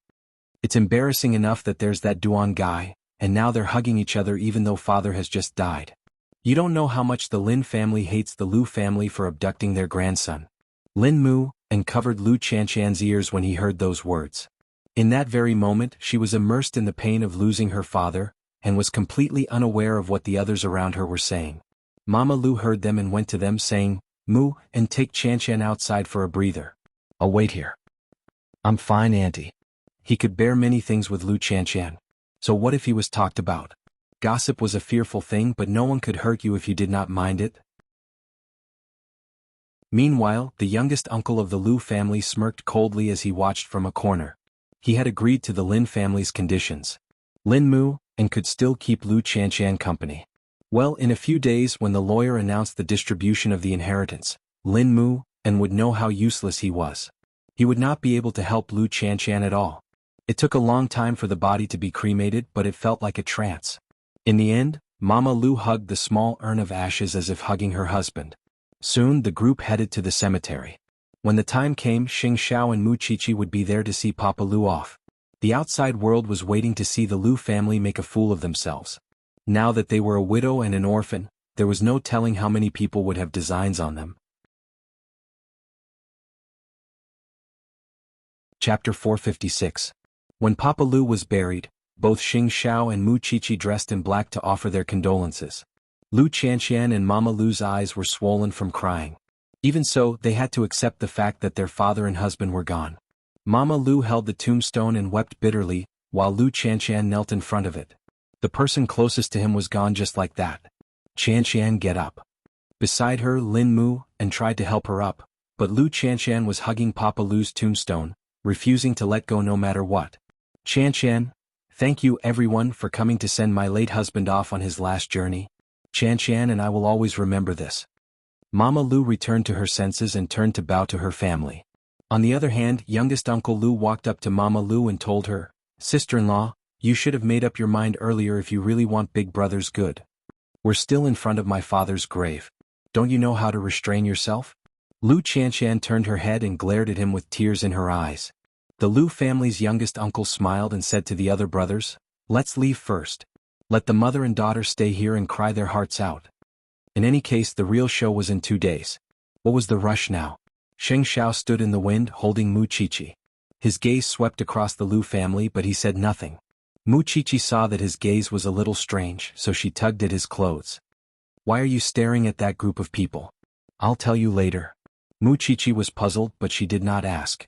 She walked to Lu Qianqian and helped her up with Lin Muhan. "If your father saw you torturing yourself like this, he would definitely be sad." "Qiqi." Lu Qianqian turned around and hugged Mu Qiqi tightly. "I don't have a father anymore. You still have your mother and us. Right now, the uncles of the Lu family are eyeing you covetously. You have to pull yourself together. In 2 days, the lawyer will come to the house to announce the inheritance of your father's property. At that time, there will be a big show to watch. Don't worry now." Mama Lu turned to look at her husband and held Lu Qianqian's hand. "Cheer up. Let's go home." "Let's go, we'll accompany you home." Mu Qiqi accompanied Lu Qianqian and Mama Lu while Lin Mu and Xing Xiao walked behind the 3 women. Lin Mu and could not understand his expression, and simply felt that the man had become even more unfathomable after not seeing him for a long time. "Crown Prince, I'm no longer a member of Huang Yao. You can call me something else." Xing Xiao's gaze was sharp, and the side of his face was as sharp as a knife. "Chief Xing Qianqian and her mother need protection. But I know that you're the only one who can do that in Jianchuan. I'm useless and can't protect them. Instead, I've brought them danger and trouble. That's why I'm begging you to help. As long as you help, I'll do anything to repay your kindness. Even murder and arson." "Sure," Lin Mu and said without hesitation. "You're still useless to me right now. If you want to become valuable, you'll have to work hard." Bowing down to Lu Qianqian was his greatest value. Even if Lin Mu and did not ask, Lu Qianqian and her mother were protected by Zhongting, because Lu Qianqian was Mu Qiqi's only bosom friend. Leaving aside the business ties between the 2 families, it was more than enough to protect Lu Qianqian until she became the CEO. Ever since Papa Lu's accident, the most important person now was his secretary, who knew all his secrets. That was why he had sent someone to keep an eye on them early on, just to see who would come to Papa Lu's lawyer. But he did not expect that those brothers were not easy to deal with either. Since they all wanted to benefit themselves, it would be dramatic when the time came. Mu Qiqi stayed with Lu Qianqian until night. When she saw Lin Mu and helping Mama Lu prepare dinner in the kitchen, she whispered to her, "I heard from Xiao Xiao in the afternoon that Lin Mu and had begged him to help you, and was willing to commit murder and arson as a condition. As long as Xiao Xiao is willing to help you, he would do anything for you. He's poor now, but he's willing to give up everything for you. Qianqian, everything Lin Mu and has changed for you. Don't you see?" Lu Qianqian watched Lin Mu and bustling about in the kitchen after hearing that, and could not help calling him a fool. "I didn't ask him to do that for me. It's precisely because he's doing it willingly that he's so precious. He's going back to school tomorrow. Don't you have to show your gratitude? We're each other's most precious family. Ask yourself honestly, do you treat him like a family member?" Mu Chichi reached out to grab Lu Chanchan's hand and pressed it over her heart. Everyone can see it. Only you two still treat each other like brothers. Lu Chanchan said nothing, but looked seriously at Lin Mu En, who was wearing an apron. Did you hear me? I'm going home too. Xiao Xiao said that there's a surprise in the afternoon, and I'm waiting to go home and open a big present. Lu Chanchan nodded, intending to have her stay for dinner. But Mu Chichi insisted on going home, because Su Che's car was already parked outside the Lu's house for some time. Lu Chanchan did not try to persuade her to stay, and quietly had dinner with Mama Lu and Lin Muan. Although Papa Lu was not in the house, Mama Lu still prepared cutlery for her husband. I'm going back to the police academy tomorrow morning, and I won't be able to keep up with your news in school. I don't have any extravagant requests, but I just hope that you can tell me first if you have any difficulties or anything, and treat me as a real family. At Lin Muan's words, Mama Lu grabbed his hand and said, You're half a son to me and will never abandon you. Thank you, Mom. What are you calling me? Lu Chanshan promptly clenched her fist. Why can't I call her Mom when her mother treats me as her son? You miser. She's my mother. Go talk to your mother. Lu Chanshan was annoyed. Stop fooling around, you two. Hurry up and eat. It won't taste good when it's cold. The two glared at each other and pinched each other's cheeks, with Mama Lu laughing happily in a corner, thinking that it was much livelier with a boy around. Late at night, Lu Chanshan went downstairs to the guest room to thank Lin Muan, but she quickly turned when she saw him coming out of the bathroom with a towel wrapped around his body. That chili actually had her moments of embarrassment, which was why he deliberately said, I'm already dressed. Lu Chanshan turned but Lin Mu and stepped on the towel that had slipped off, and Lu Chanshan saw his bare buttocks. Chapter 457. Well, little Pepper, you misunderstood. Lu Chanshan did not wait for him to explain and simply walked out of the guest room, while Lin Mu and quickly put on his clothes and explained without even tidying his hair. I didn't mean it just now. I was just teasing you. Moreover, I'm the one at a disadvantage. Why are you angry? I'm angry. You're a man, but why is your butt perkier than a woman's? You don't understand. There's no perkier but if you don't squat. Naturally, they sat down on the sofa in the living room and took out some wine, each of them having a glass, just like when they celebrated Chanshan's birthday at the hotel. Lin Mu, and study hard and improve every day when you go back to school tomorrow. Lin Mu, and put down his glass and held Lu Chanshan's hand with a serious look on his face. Promise me that you'll rely on me no matter what happens, okay? Although I'm not like the crown prince who can pluck the moon from the sky for Shao Qi, I'll do my best to fulfill all your wishes. You're so poor. Lu Chanshan laughed and hugged Lin Muhan. Don't run away from school like you did this time. I hope that you'll be safe and happy in school. Don't drink any more, silly. Lin Mu, and was going back to school tomorrow and could not reek of alcohol, which was why he watched as Lu Chanshan got himself drunk. Mama Lu took a deep breath as she watched them from upstairs. She really liked Mu and was willing to love him like a son. As long as he could keep giving everything to Chanshan like this. Meanwhile, in another courtyard. When Mu Chichi got home, she kept pestering Xing Xiao to tell her what he saw at the funeral. Xing Xiao told Mu Chichi even as he took off his clothes. Those uncles of the Lu family all went to Lu Chanshan's father's lawyer. It's clear that Lu Chanshan's father left in a hurry and left nothing behind, and all his assets are being distributed by the lawyer according to the law. And with those people scrambling to find a lawyer, we can't rule out the possibility that they forged a will. You've already sent someone to keep an eye on them? Mu Chichi was surprised by Xing Xiao's efficiency. Xing Xiao smiled teasingly at the little thing, then picked her up and threw her into the bathtub. Once something happens, you have to find the contradiction in this matter. The magic weapon to not give the enemy a chance to live is that you can think calmly. There was no telling what Xing Xiao's brain was made of. Before you realize it, he has already discovered the problem. By the time you discover the problem, he will have already deployed it hundreds of years ago. There really was a gap between people. Whose side is the lawyer on? Lu Chanshan's father had hired him for so many years because he trusted in his character. Xing Xiao replied. But there are exceptions to everything. Moreover, Lu Chanshan's father is no longer around. If the lawyer helped forge the will, it would be a good show. Mu Chichi looked at Xing Xiao, knowing that the evil water in his heart was beginning to overflow again. So, she hooked her arms around his neck and rubbed herself against him coquettishly. I know you're putting so much effort into the Lu family's matter because you care about me. Why else would the great CEO of Zhongting spend so much time poking his nose into other people's business? Amidst the thick mist, Xing Xiao lifted Mu Qiqi's chin and told her seriously, "If not for you, I wouldn't care about anyone else's life." The next day Lin Mu and left the Lu family at 8 in the morning. Lu Qianshan was still sleeping soundly when he left, perhaps because of the alcohol. Lin Mu and shook his head helplessly and covered her with a blanket from the room. Then he turned and left reluctantly, although he was not confident that Lu Qianshan would be the first to tell him the next time something happened to her. Mama Lu made breakfast for Lin Mu, and then saw him out of the house. Still, when she saw Lin Mu An's figure leaving, she was about to turn back home when she suddenly heard someone honking a car horn from the other side of the house. Mama Lu glanced at the person inside the car and realized that she did not recognize him. That was when old Lin stepped out of the white car and came to Mama Lu. "I'm Lin Mu An's grandfather." Mama Lu's confidence faltered. She knew that the Lin family did not like the Lu family, and yet she kept Lin Mu and busy for the Lu family. "Greetings. What are you? Mind if I sit in the garden?" Clearly, Grandpa Lin had seen Lin Mu and leave before appearing in front of Mama Lu. He had calculated the time. Mama Lu could not refuse, so she invited old Lin to her courtyard. "What would you like to drink?" "There's no need. I'll leave after a few words. I know that the uncles of the Lu family are eyeing you and your daughter covetously, trying to snatch your shares and inheritance rights. I can help you stabilize your position in Lu Holdings, but..."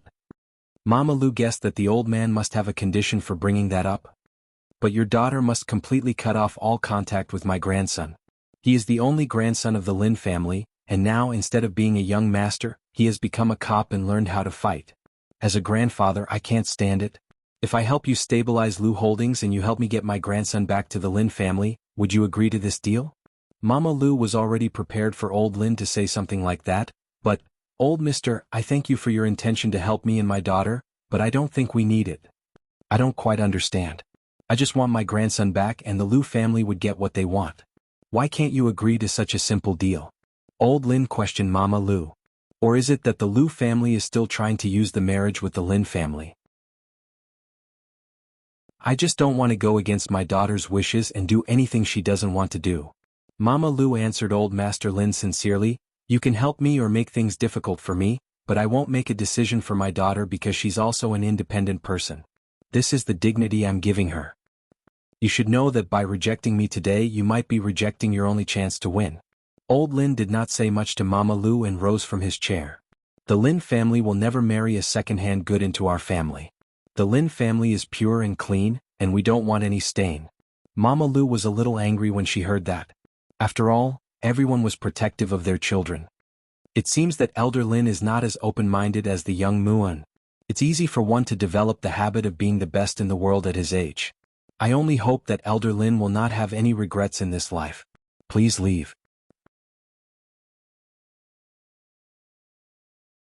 Chapter 458. Sheng Xiao had said that he would think of a way to find out if third brother was running away from the marriage, and if he did, he would get his parents out of the Sheng family as well. However, third brother promptly refused. "You've set a precedent for leaving the Sheng family. The old man hates the betrayal of the Sheng family, and while I could hide from him, my parents might not want to change their lifestyle. That's why I'm not taking the risk. There's nothing wrong with marrying a fool, and life might become easier from now on." "Third brother?" Mu Qiqi called out to third brother over the phone. "It's a matter of a lifetime. Think about it carefully." "Actually, think about it. Isn't Miss Hu innocent as well? She's jumping into a pit as big as the Sheng family." "Forget it," Xing Xiao simply said. "I've worried about you for nothing." Third brother laughed calmly over the phone. "The people outside can laugh at me for marrying a fool, but the two of you would never bully my little wife." "Is yours as little as mine?" Xing Xiao retorted. Mu Qiqi promptly punched Xing Xiao's chest. Couldn't this man say something nice about her? Either way, third brother refused to run away from the marriage. Although Mu Qiqi found it a pity, everyone had their own choices. Maybe things aren't as bad as we think. After all, Miss Hu isn't born a fool and she might be cured later on. Mu Qiqi still held on to her beautiful wishes. That was what Xing Xiao found most rare about Mu Qiqi. Even after seeing every ugliness in the world, she still maintained the purity in her heart. There was no telling if her optimism came from Shen Jianchuan. Still, one had to admit that the heavens favored optimistic people. 2 days later, Old Xing arranged for third brother to meet with Miss Hu. Due to Hu Ran's uniqueness, maids were required to accompany her whenever she left the house. But it was different this time. The Hu family wanted to see if third brother could accept and take care of Hu Ran, and hence had the maids escort Hu Ran to the door later. Afraid that third brother would run away, the old man was not at ease leaving him alone. That was why he had the butler accompany him and bring Miss Hu to the Sheng family as a guest. That way the Sheng family could get to know her as soon as possible. Third brother had no objections and got the butler to drive the car, and the two of them arrived at the entrance of the Hu family's house. A moment later, the people of the Hu clan walked out from the iron gate. The servant led the innocent-looking Hu Ran to the window and greeted third brother respectfully.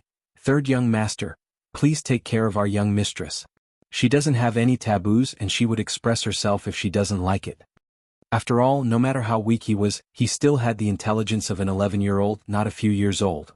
Third brother nodded and got out of the car himself, escorting his future wife to the car. Actually, Hu Ran was very delicate. Her small face was very exquisite. Although her brain wasn't good, the Hu family had taken good care of her. There wasn't much problem with her dressing. "Miss, can you play with this little brother today? Xiao is very busy today and may not be able to accompany Miss to make a dress for the princess." Hu Ran turned and saw third brother. She blinked and nodded. "Well, does little brother know how to make dresses?" "I don't, but I could learn from you." Third brother quickly replied. Hu Ran thought about it and agreed. "All right. But Xiao, you can't be busy for too long. Let's go, butler." Third brother instructed. Although Miss Hu was a child, it was clear that she wasn't cunning or willful. If that was all there was to it, third brother believed that he could completely accept such a wife.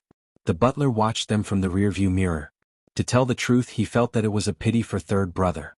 Over the last 2 days, news of the marriage alliance between the Xing family and the Hu family had spread like wildfire. Everyone was mocking third brother for having to wait upon a foolish young mistress. He should have had a beautiful life, but because he displeased the old man, his entire life was thrown away. "Young master, why don't you apologize to old master when you go home? This marriage is really, shu," third brother said flatly. "Let's talk in private. Miss Hu didn't do anything wrong." The butler sighed and nodded. "Are you talking about me, little brother?" Hu Ran looked at third brother and asked innocently. Right now she was holding her favorite toy in her hand. "What materials do you need to make a dress?" "I don't know either. Why don't you tell me and let's go buy it first?" Third brother diverted Hu Ran's attention. He only wanted to treat Hu Ran as a patient, not a fool. That was why he did not want to talk to Hu Ran like an adult. He wanted to treat her as an equal. Otherwise, he would feel even worse if they built an unequal relationship right from the start. "All right, I'll bring you there." Hu Ran's attention was indeed diverted. "What other games do you like to play aside from making clothes for princesses, Xiao Ran?" "Comics." Hu Ran quickly raised her hand and answered. "And crafts." Just as expected, those were things that little girls liked. Third brother nodded and told the butler, "Go and look for those places. Then buy some beautiful comics and some finished products." So, the butler sighed. "Got it.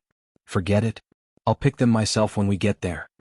Hu Ran's attention was not on third brother at all, and she deliberately pretended not to be paying attention to their conversation. Even so, Hu Ran was quite satisfied with third brother's impression of him. At the very least, he was not aloof or arrogant, and did not humiliate her on sight. That was rare enough. Still, third brother might have been putting on an act since it was their first meeting. That was why she would have to put on a good show when they reached the Sheng family to test the man's true nature, and whether he was good or bad. After all, it was difficult to hide a person's deep-rooted bad habits under unexpected circumstances. Soon they arrived at the Sheng family's residence. Although the Sheng family appeared to welcome Miss Hu, who was about to arrive, they were secretly thinking that she was just a fool. Was there a need for such a grand welcome? Still, with old Sheng around, no one dared to say a word. When they got out of the car and saw so many people in the Sheng family, they hid behind third brother by reflex. "Why are there so many people, little brother?" "Don't worry. We won't meet them." Third brother promptly led them to the Sheng family's golf course. Hu Ran was delighted at the sight of the endless grassland, and simply sat on the ground, taking out the comics third brother had bought for her. "Little brother, can I read some comics here for a while?" "Of course. Just tell me right away if you're cold."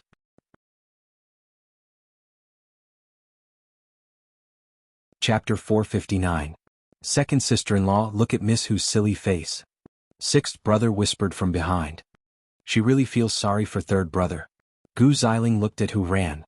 She did not expect the daughter of the Hu family to be so silly. She was in her early 20s and yet she still liked little girls' toys.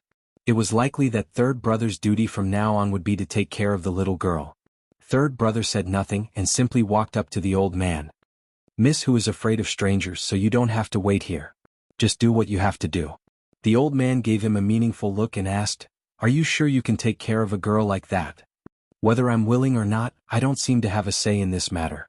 "If that's the case, you shouldn't talk about such nonsense in the future, grandfather, or I might think you're rubbing salt on someone else's wound. Since you're getting along well with Miss Hu, take good care of her. Ask the butler if you need anything." Third brother nodded coolly. "I'll set you free when you're married." "You know what I'm afraid of, third brother? Eighth brother has already called me, so the things you worry about won't happen." With that, third brother had the butler prepare beautiful desserts and blankets. Soon he returned to Hu Ran's side. Third brother felt strangely relaxed when he saw the girl laughing heartily at her manga. Actually, wasn't it a blessing to have such a wife? At least he did not have to be cautious or scheme against her. Although it was a little troublesome to take care of her, he did not feel tired. "Why are you laughing, little brother?" "Well, tell me, Xiao Ran. Am I more handsome or the little brother in the manga?" Third brother asked Hu Ran leisurely. Third brother smiled again at that. After all, how could he not be overjoyed after being praised? After reading manga on the grass for a while, Hu Ran began making clothes for the princess. Third brother watched as she skillfully cut and drew, and suddenly understood the joy those little things brought to Hu Ran. Nearby, Gu Xiling smiled meaningfully. It seemed that her position in the Sheng family would not be shaken by any other daughter-in-law for the time being. With Hu Ran's intellect, she would probably be toyed to death. Soon it was lunchtime for the Sheng family. The butler invited the two who were lying on the grass to the dining room. Third brother put down the handmade dress and asked Hu Ran, "Xiao Ran, are you hungry?" Suddenly she pouted and nodded, "I'm hungry." "Then, let's go eat first and then come back, okay?" "No, Daddy said that we must finish what we started. I want to finish first. Little big brother, you go eat first. Then, I'll help you take them out to eat, okay?" "No, Daddy said that we have to eat in the dining room. Little brother, go ahead first. Xiao Ran will be there soon." However, the Sheng family could not simply pick up their chopsticks before Hu Ran arrived at the dining table. That was why third brother stayed outside with Hu Ran. At her pace, it would take an hour for her to finish the dress. Then Gu Xiling came out to urge the two of them, "Third brother, it's time to eat.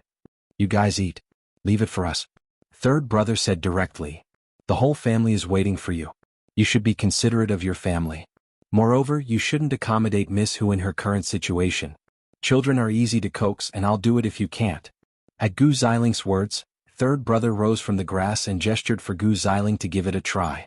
Gu Xiling shook her head and crouched in front of Hu Ran. "Miss Hu, the dining room has prepared a lot of good food for you. Shall we go in and eat first?" "I don't want to." She suddenly refused decisively. "I'll cook with you after you're done." "I told you I don't want to." Hu Ran's voice suddenly became louder. "You're so annoying. Go away. I don't want to see you." At those words, Hu Ran suddenly turned with the needle, startling Gu Xiling. Gu Xiling promptly stood up, only to be pushed back onto the ground. "You really have a screw loose." Third brother promptly crouched down at that and helped Hu Ran up, while warning Gu Xiling, "Second sister-in-law, mind your words. Third brother, there's no one else here. There's something wrong with Miss Hu's head, so you don't have to act. Tell me honestly, do you want to reject this marriage?" "I just want to say that Xiao Ran meant no harm just now. She didn't want to poke you with the needle, so you don't have to use so much strength." "Third brother, are you really going to let this go?" Third brother did not answer, but Hu Ran suddenly burst into tears. Her cries startled everyone in the Sheng family, especially Grandpa Sheng.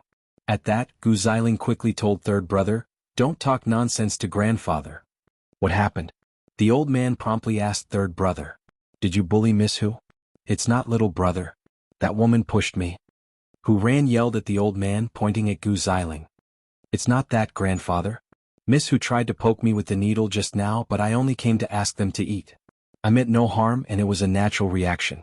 I didn't do it on purpose.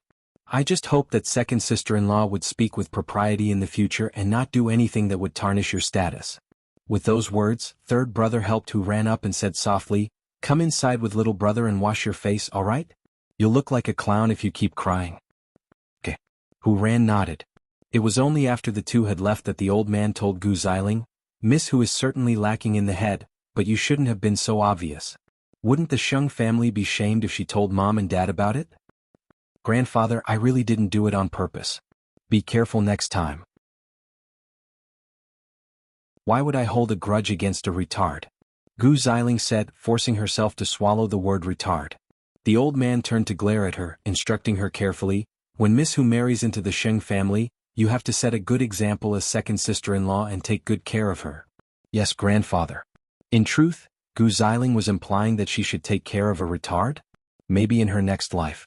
Back in the room, third brother was helping Hu Ran wipe her face, while Hu Ran asked him curiously, Little brother, that big sister is so fierce. Does she bully you often? So, Xiao Ran, are you trying to avenge brother? Third brother asked. Yes. Hu Ran nodded firmly. No need. Just stay away from her when you see her next time. That way you won't get hurt, got it? Third brother instructed her seriously. What if big sister bullies you? She wouldn't dare. Hu Ran suddenly laughed foolishly, although she was sneering inwardly. Gu Xiling was clearly no pushover, but it was fortunate that her future husband did not seem to like second sister-in-law.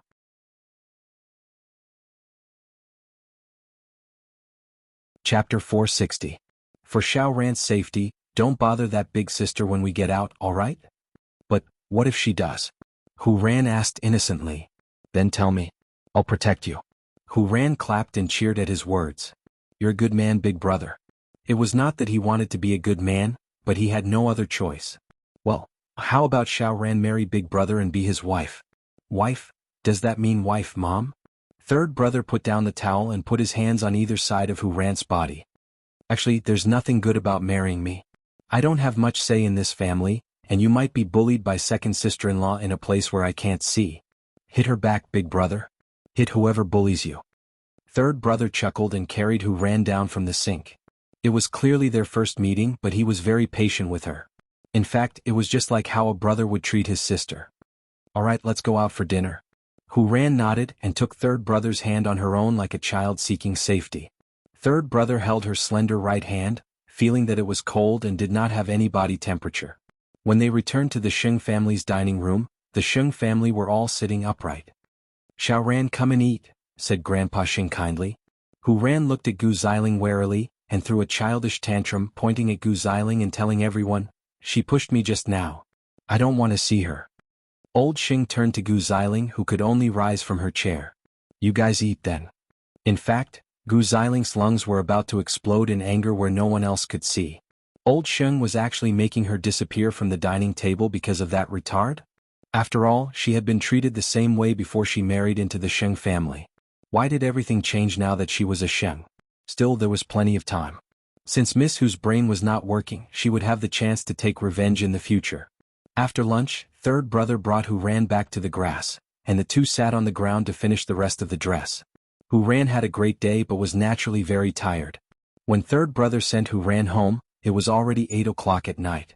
Hu Ran slept in the car, her head resting on third brother's shoulder. In fact, the girl was quite simple. All her stubbornness was directed at those who treated her badly. In no time the two arrived at the Hu family's doorstep, and Chief Hu sent someone to receive them. Little brother, when are we going to play again? Third brother waved her off and had the chauffeur drive. Miss, did the little brother bully you today? Xiao asked after Hu Ran returned home. Hu Ran shook her head. Little brother always plays with me. He treats me even better than dad. Ran, and only then did he send her home. Xiao, go out.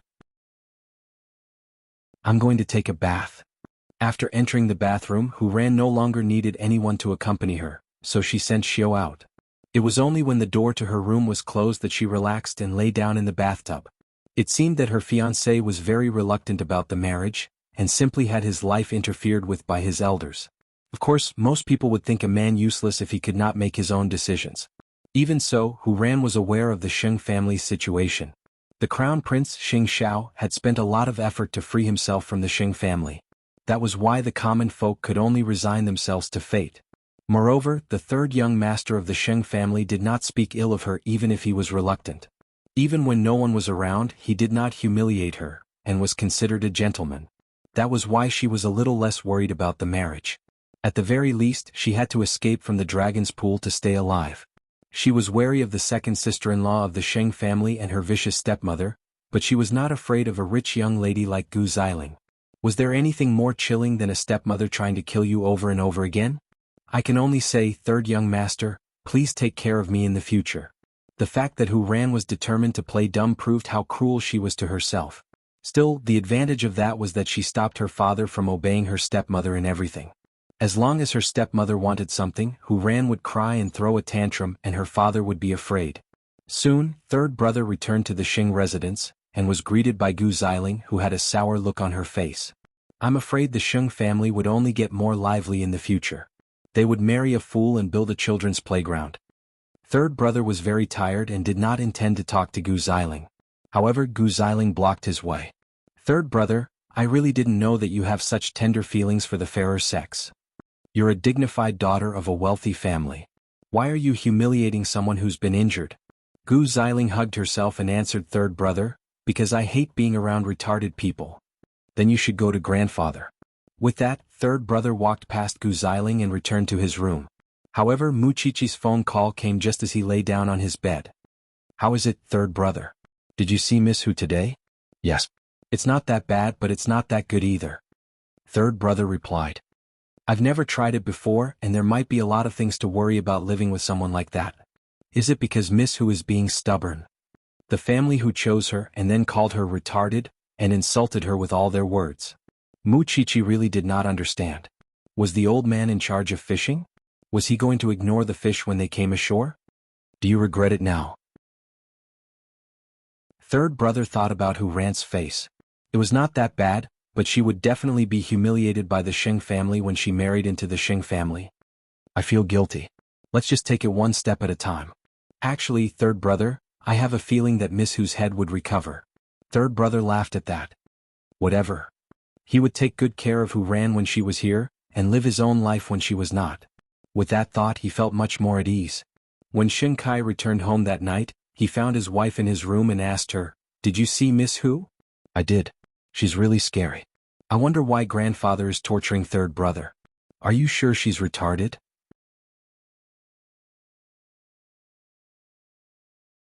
Chapter 461. Since he was going to marry third brother, he would have to thoroughly investigate all 18 generations of the Hu family's ancestors. Miss Hu's accident happened 2 years ago. Before that, she was just a little frail, but she was exceptionally intelligent, excelling in her studies and graduating with a degree in journalism, winning many awards. A girl like her would definitely match third brother's status if she was sane. As for Hu Ran's stepmother, she had married into the Hu family 4 years ago. She was a singer who had been in the entertainment industry for years, and finally married a real estate tycoon. That was her wish, and she would have someone to rely on for the rest of her life. Hu Ran's stepmother was in her 30s, and logically speaking, marrying into a rich family at that age would mean giving birth to a child and ensuring her own status. However, Hu Ran's stepmother had not done anything over the last 4 years. The secrets of the rich and powerful seemed very mysterious, but in fact, to get to the bottom of it, it was nothing more than desire. As for third brother's fiancée, Xing Xiao read through the information about the Hu family, and then destroyed it. The announcement of the Lu family's inheritance was tomorrow. That night, Mama Lu could not sleep well as she lay in bed. In the end, she went to Lu Qianshan's room. "Daughter, are you asleep?" Lu Qianshan was sitting on her bed with her phone. When she saw her mother at the door, she patted the spot beside her. "Come here. Are you talking to Muan?" "Yes. He wants me to tell him about the results of the inheritance tomorrow." Lu Qianshan replied. Mama Lu sat on her daughter's little bed and leaned against her. "Tell me the truth. Do you like Muan?" "Mom?" Lu Qianshan felt awkward at once. "Why are you asking me that all of a sudden?" "Mom used to object to your puppy love, especially when you liked Duan Xiao, and although we are family friends with the Duan family, I'm really worried about his character. But since you've fallen for him wholeheartedly, I had no choice but to watch you get hurt. From then on, I swore to myself that I would never allow a man to hurt you again, especially when you are only 20 years old. But Muan, that child, I really have nothing to say. He's not much older than you, but when your father passed away, he was able to shoulder everything. He thought of everything for us. If it wasn't for him, I don't know how bad the funeral would have been." From this, it can be seen that this child is a reliable man. Indeed, the people from the Lin family came to me and asked me to sever the relationship between the two of you. But I know my daughter, Mu, and is a good child. I don't want you to say goodbye to each other without even trying. Besides, I don't think that returning to the Lin family is the best choice for Mu-hun. He won't be happy.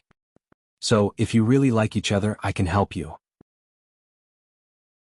Hearing her mother's words, Lu Qianqian hugged her mother warmly. I will also try my best to protect Mommy and Lin Mu-hun. So, can you tell me that you really like him? Lu Qianqian could not answer. Recalling every bit of time she spent with Lin Mu, and over the last few days, she felt that many things had gone beyond the boundaries of friendship. Even so, she was still careful, afraid that Lin Mu and would despise her. Actually, I'm telling you, I'm very strong. She put Lin Mu An's suggestion into practice and fought for the support of the board of directors. If Qianqian could not shoulder the heavy responsibility now, she would assume the position of chairman, because that was the only way she could better protect her daughter. Actually, I really like Lin Mu-hun, Lu Qianqian said, leaning into her mother's arms. But Mommy, I'm really scared. I know that it would be very difficult for me to be with Lin Mu-en, and I'm afraid that I would bring disaster to him. Mama Lu reached out to stroke her daughter's hair at that. You have to be brave. Look at Mu-en, isn't he holding on despite everything? As long as there is life, as long as you think it's worth it, what's the harm in fighting for it with all your might? Mommy, can we really be happy? Let's try. As a matter of fact, Lin Mu-en had a hard time in the academy that night. He tossed and turned in bed, unable to sleep. Suddenly he received a message from Lu Qianqian. Are you asleep? Can't sleep. My mind is a little messed up. Lu Qianqian thought about it as she stared at the screen, and her mother's advice suddenly popped into her mind. What are you thinking about? Lin Mu-en rested his head on one hand and thought for a moment before answering, thinking about you. Then he felt very uneasy. His heart was thumping wildly. Unexpectedly, Lu Qianqian replied after a while. Me too. When he saw those 3 words, Lin Mu-en's mind went blank. He suddenly sat up in bed as if he couldn't believe what he had just heard. So he sent another message. What I just said was, I miss you. What I replied was that I miss you too. Little Pepper, you, go to sleep, Mu-hun. There are some things I don't want to say so casually. Are you free tomorrow? Let's meet. Come to the police academy at noon tomorrow. The inheritance is in the afternoon, right? Yes. In fact, Lin Mu-en wanted to tell Lu Qianqian personally, and not so casually. The two young people cherished each other so much and yet were so careful.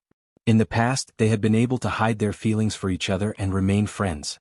But after Father Lu's death, their relationship was greatly impacted. Especially Lu Qianqian. She could not keep up the pretense that she did not like Lin Mu-en when she thought that the man she loved might suddenly disappear. And what about Lin Mu-hun? He didn't even want to be a young master. He didn't even want his family. He wanted to be a police officer and attend the police academy. What was he doing it for? Wasn't it to protect Lu Qianqian?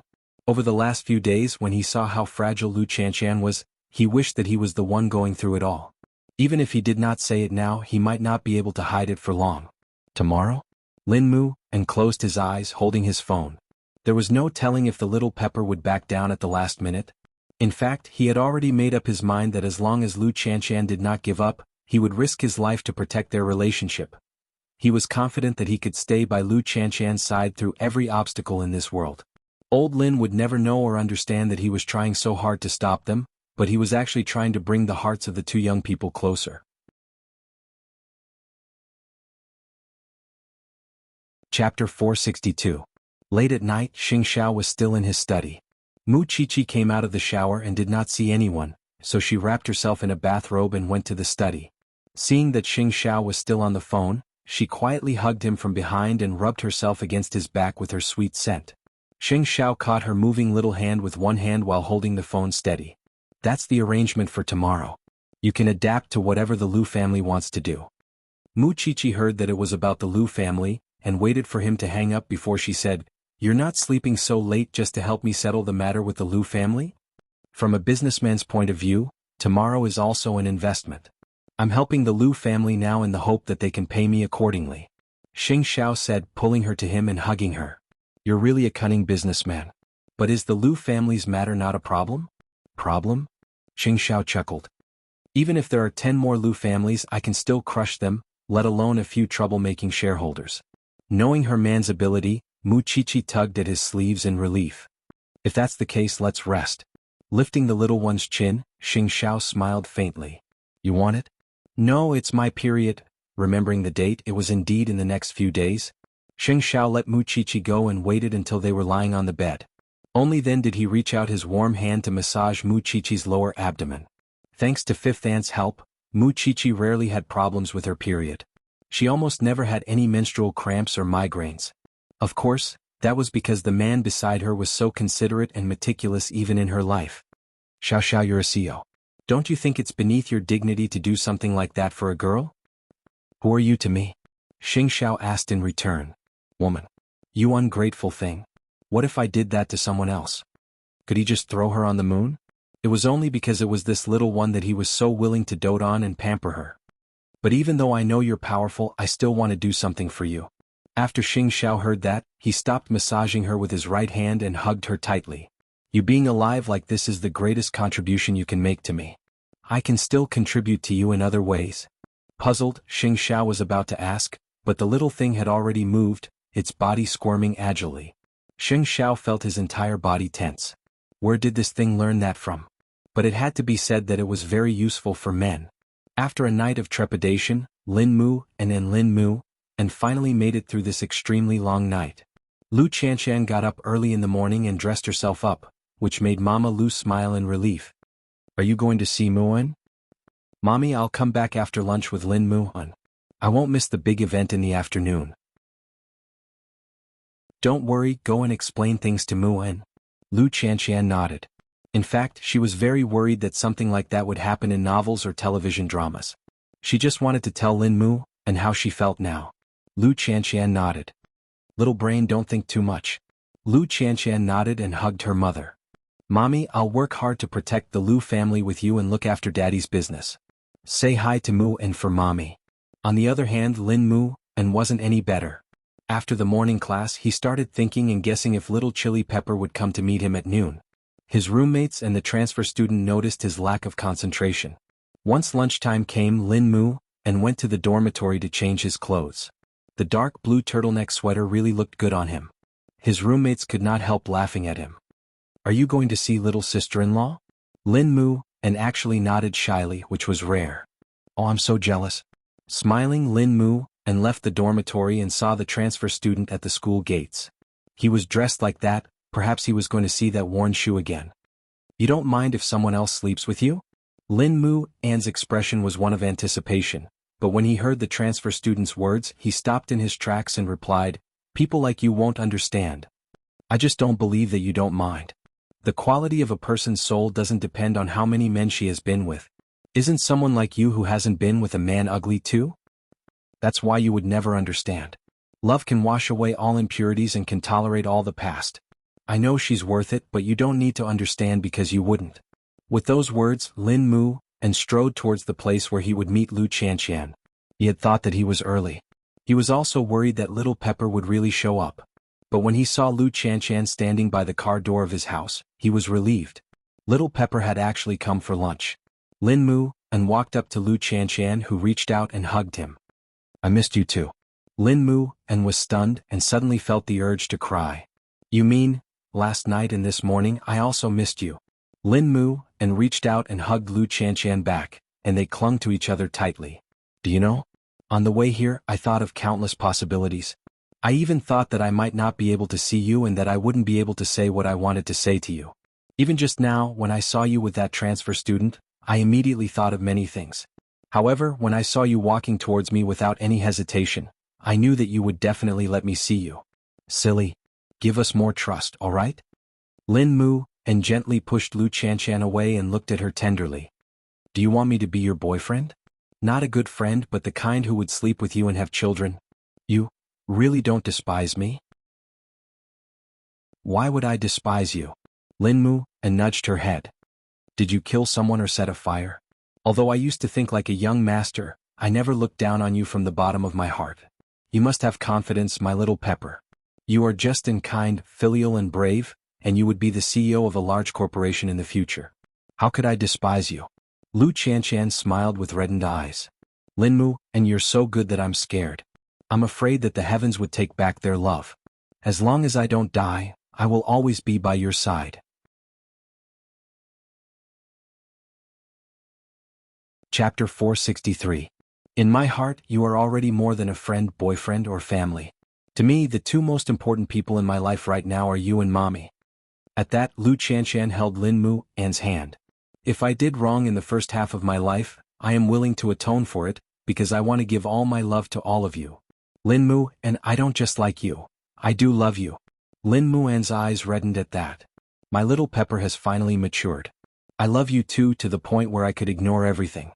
Then let's work hard together and become the strongest we can be to protect each other.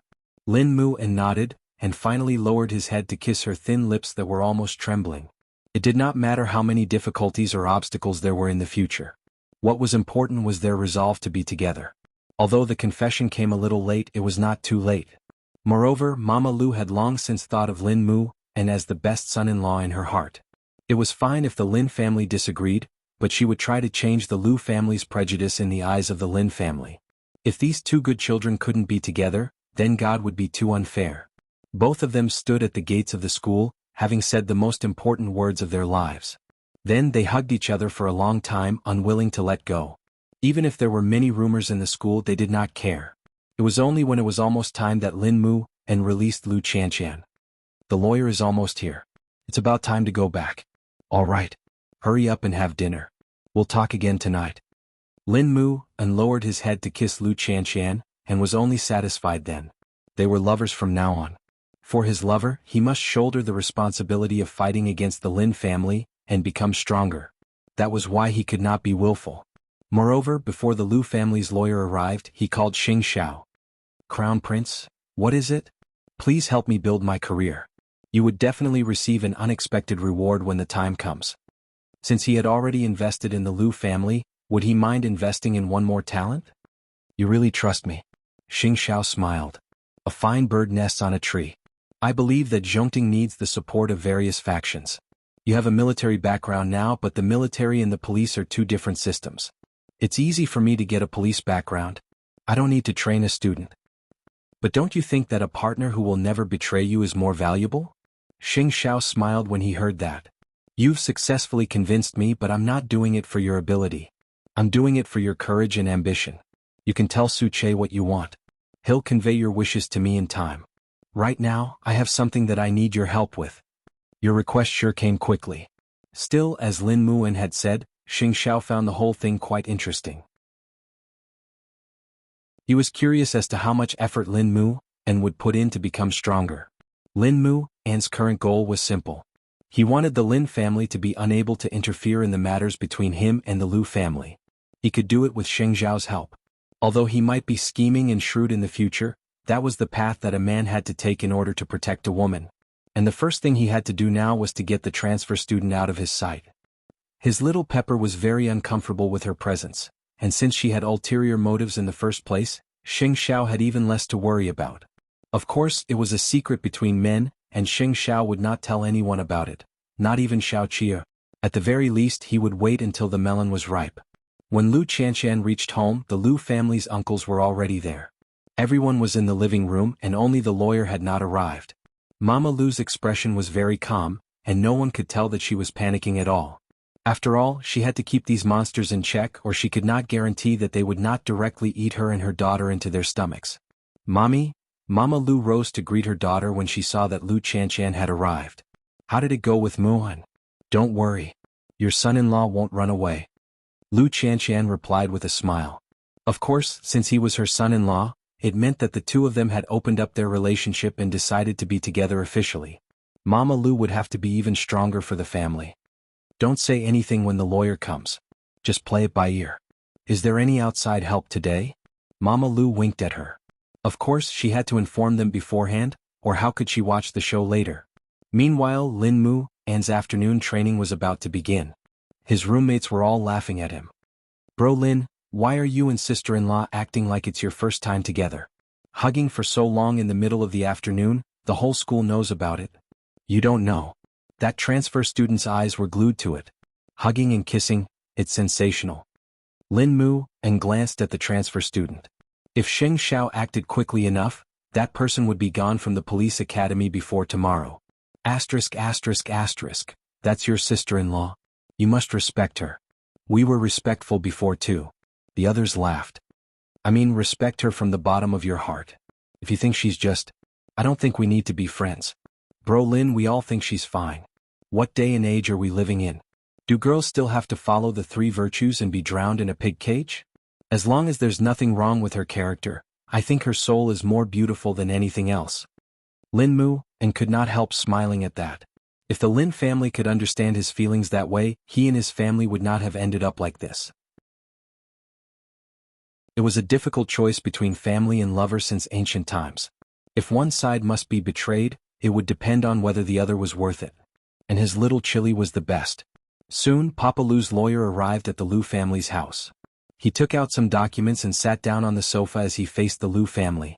Because Mr. Lu passed away suddenly, he told them, according to the law, the first-in-line heir's spouse and children are still alive. That is why Mr. Lu's brothers have no right to inheritance. But, the lawyer took out his will. Mr. Lu left a will. Lu Qianqian and Mama Lu's faces fell at that, and Lu Qianqian was about to speak when her mother held her back, reminding her to keep calm. I didn't know that the deceased husband had a will as his wife. Madam Lu, I was the one who drafted the will, so you don't have to doubt it. Still, Mr. Lu didn't have the time to tell his family about it. If that's the case, then make the announcement. I want to see what my deceased husband was thinking. The youngest uncle of the Lu family was fiddling with a ring on his finger.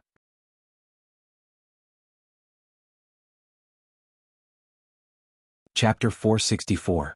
Considering that Miss Lu and Mrs. Lu do not have the ability to take charge of the company on their own, Mr. Lu's youngest brother, Mr. Lu Mingho, will be appointed as the acting chairman of Lu Holdings until Miss Lu has the ability to take over the family. All movable and immovable property under Mr. Lu's name will be inherited by his spouse and daughter in a 50-50 ratio. However, Miss Lu must be able to join the board of directors with her own ability. Otherwise, the other half of the inheritance will be managed by Mr. Lu Mingho as well. This is the draft of the will. It is a fair will and everyone can read it.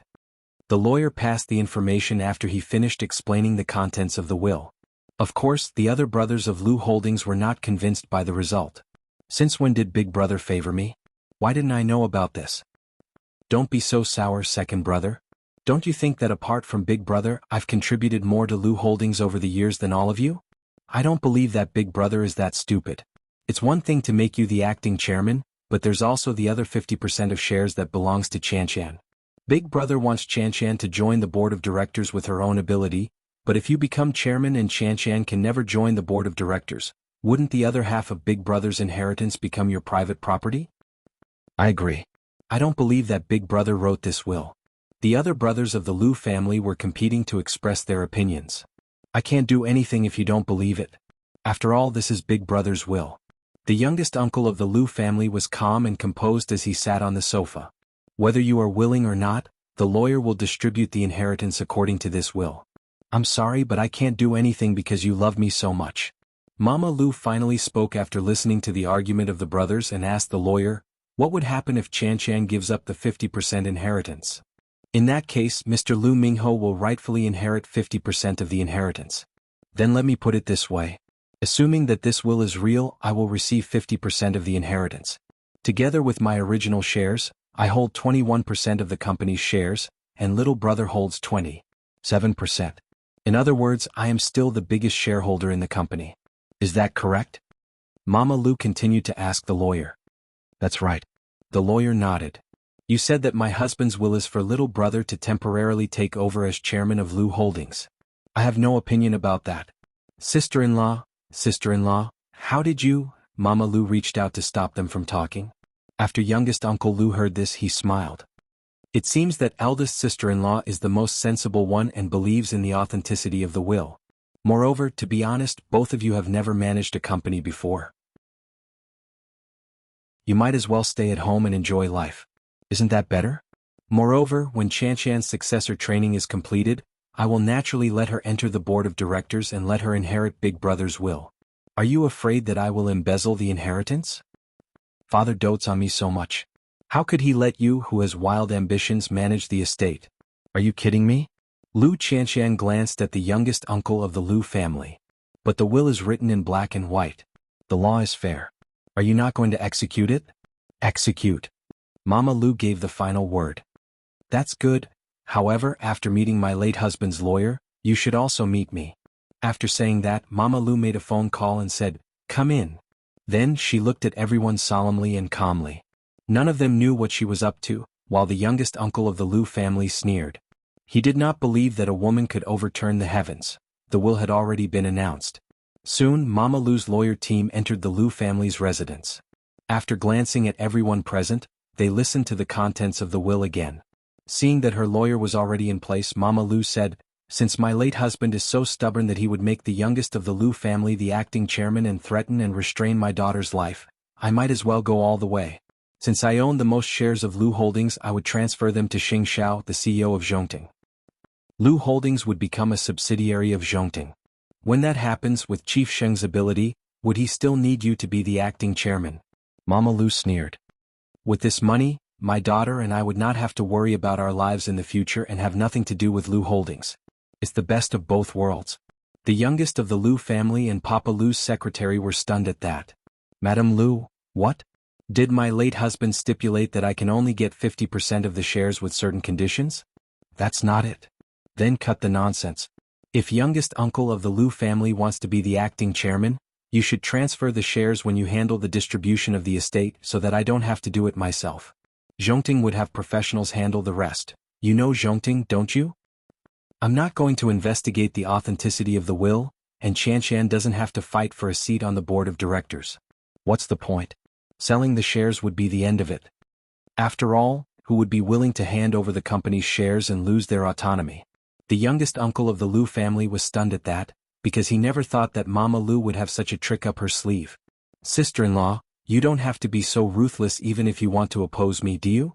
You know very well whether I'm ruthless or you're ruthless. Let's cut the crap and do it." Handing Lu Holdings over to Zhongting and including youngest uncle of the Lu family? To tell you the truth, after Zhongting invests in the company, they would also invest in the company. After all, they have such a strong background, and even if you hold 50% of Qianshan's shares, it would be infinitely diluted. You want to play with me in forging a will? Then we'll play as you wish. Papa Lu's lawyer's face fell at the mention of a forged will. "Don't talk nonsense, Madam Lu. This will is real. Lawyer Fong, the lawyer beside me, was sent by Zhongting. Do you have the guts to let them check the will? When my husband was alive, he was most wary of the youngest brother of the Lu family. He was ambitious and covetous towards Lu Holdings. How could he let him be the acting chairman? Do you take me for a fool? Just tell me, youngest brother. Are you going to be the acting chairman or not?" Mama Lu asked the youngest uncle of the Lu family sharply. The youngest uncle of the Lu family clenched his fists. Although he wanted to be the chairman, he would be nothing but a decoration if Zhongting interfered. Who did not know Xing Zhao's ability? It would be best if he did not provoke such a person.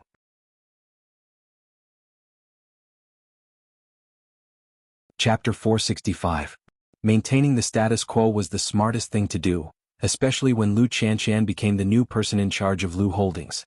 As long as she created enough trouble, it was only a matter of time before she was kicked out of the board of directors. This was much better than Zhongting interfering, right? Are you still going to supervise 50% of Qianshan's inheritance? Mama Lu was clearly threatening him, but it must be said that she had caught the youngest uncle's weak spot. In the end, he had underestimated this woman and thought that she was just a vase. Who would have thought that he would be so ruthless when it came to handling matters? "I will also give up supervision. Since that's the case, then my daughter and I will each get half of my husband's inheritance. Does anyone have any objections?" The Lu brothers all shook their heads. At least this way, Lu Enterprises would still be the Lu family's business and had nothing to do with outsiders. It was a pity that Uncle Lu had planned a good show, but he didn't get anything. "Since that's the case, little brother, you should sign the proof of giving up the supervision of the estate on the spot." Uncle Lu had no choice but to do as he was told. However, he had a cold smile on his face the entire time. He even threatened Mama Lu, "I'll make you pay one day." Mama Lu did not think much of it. When she got the proof, she turned to the brothers and said, "Don't be in a hurry to leave. I still have something to say. We are a widow and a daughter with no one to rely on, and our families are all wolves and leopards. which is why I've decided to transfer half of my shares to Zhongting. However, Zhongting has promised me that they will only hold the shares and not participate in the management. Still, if you pull Qianshan down from her position as the person in charge, that might not be the case. When the brothers heard this, their eyes widened. Sister-in-law, isn't this equivalent to selling the company? Falling into the hands of Zhongting is better than falling into your hands, right? Do the brothers have a solution? There was no other way. Mama Lu was protecting Lu Qianshan's position in Lu Holdings, and also for the safety of mother and daughter. Even if the brothers hated her to the core, she would still do it. The premise of protecting Lu Enterprises was to protect Qianshan first. This was what Papa Lu cared about the most when he was alive. I would like to see how Lu Qianshan is going to destroy Lu Holdings. That's not something you can control. Brothers, do your best. They had come to the Lu family's house in high spirits, only to return disappointed in the end, especially the youngest uncle of the Lu family, who had gone to great lengths to bribe a lawyer to forge the will, only to be betrayed by Mother Lu in the end. He really didn't expect this woman to be so scheming. She even knew to ask Zhongting for help. Lu Qianshan hugged her mother when she saw her uncles leaving with red necks. Mommy, it's the first time I've seen you so brave. As a mother has to be strong. It's all for you. Mommy still has a lot to learn in the future. But Crown Prince isn't helping us for free, right? Lu Qianshan guessed. Even if she and Mu Qiqi were best friends, the Crown Prince had nothing to do with her. What he did now was already a great help. How could he do it for free? The Crown Prince's brain was sharper than anything else. Of course, the shares were transferred to Zhongting at a price lower than the market price. However, Zhongting protected us. This is a win-win deal. Papa Lu's lawyer could not help feeling guilty and fearful at that. Seeing that everyone from the Lu family had left, he dropped to his knees before Mama Lu with a thud. Madam Lu, I didn't mean to betray you. I was just blinded by greed for a moment. I hope you won't sue me. I still have a wife and child to feed at home. Well, have you ever thought about how Qianshan and I would be treated if you and your brother's plan succeeded? Why should I sympathize with you? I'm kowtowing to you. Please spare me on account of my years of service, Mr. Lu. I beg you. Then get out of my sight. I won't be so nice the next time I see you. Mama Lu spared him entirely out of respect for her deceased husband. That scum would never survive in the circle, and they didn't have to dirty their own feet by stepping on a street rat. Hurry up and tell Muin about this. Tell him not to worry. But Qianshan, Mommy can help you today, but you can only rely on yourself at the board meeting in 2 days. Mommy, you have to believe me. Lu Qianshan told Mama Lu hopefully. I will definitely make those uncles look at me differently. Mama Lu nodded. Then I'll wait for your performance. After all, although the matter of the inheritance was settled, the safety of both mother and daughter was not resolved. Still, Mama Lu could not ask for Zhongting's help, but Xing Xiao himself sent someone. This gift is from Lin Muhan. Mama Lu did a double take. How did Muhan do it?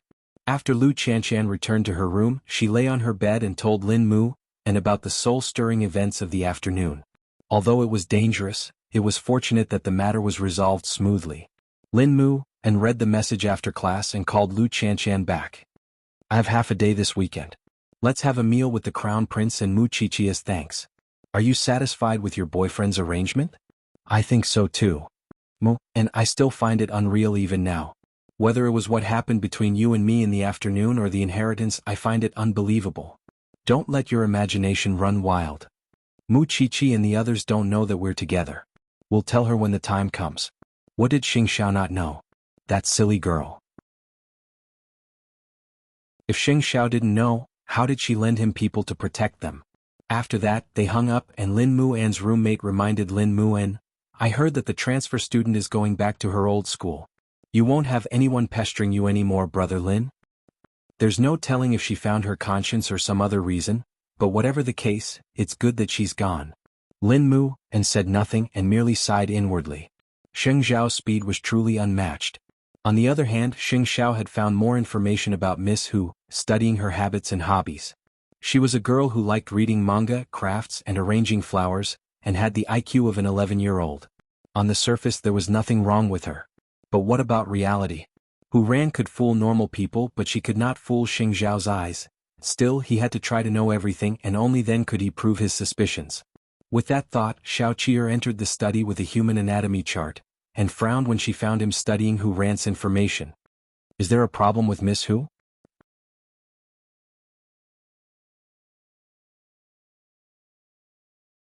Chapter 466.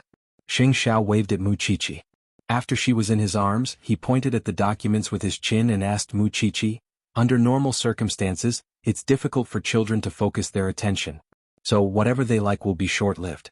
When you were 11, was there anything that you liked on your own and persisted for more than 2 years?" Mu Qiqi thought about it. Mu Tongxue would always snatch whatever she liked, but to be frank, she would not have liked anything for more than 2 years even without Mu Tongxue's actions. Moreover, it was a few hobbies that she persisted in. Children like the feeling of novelty. "So, you've noticed a problem?"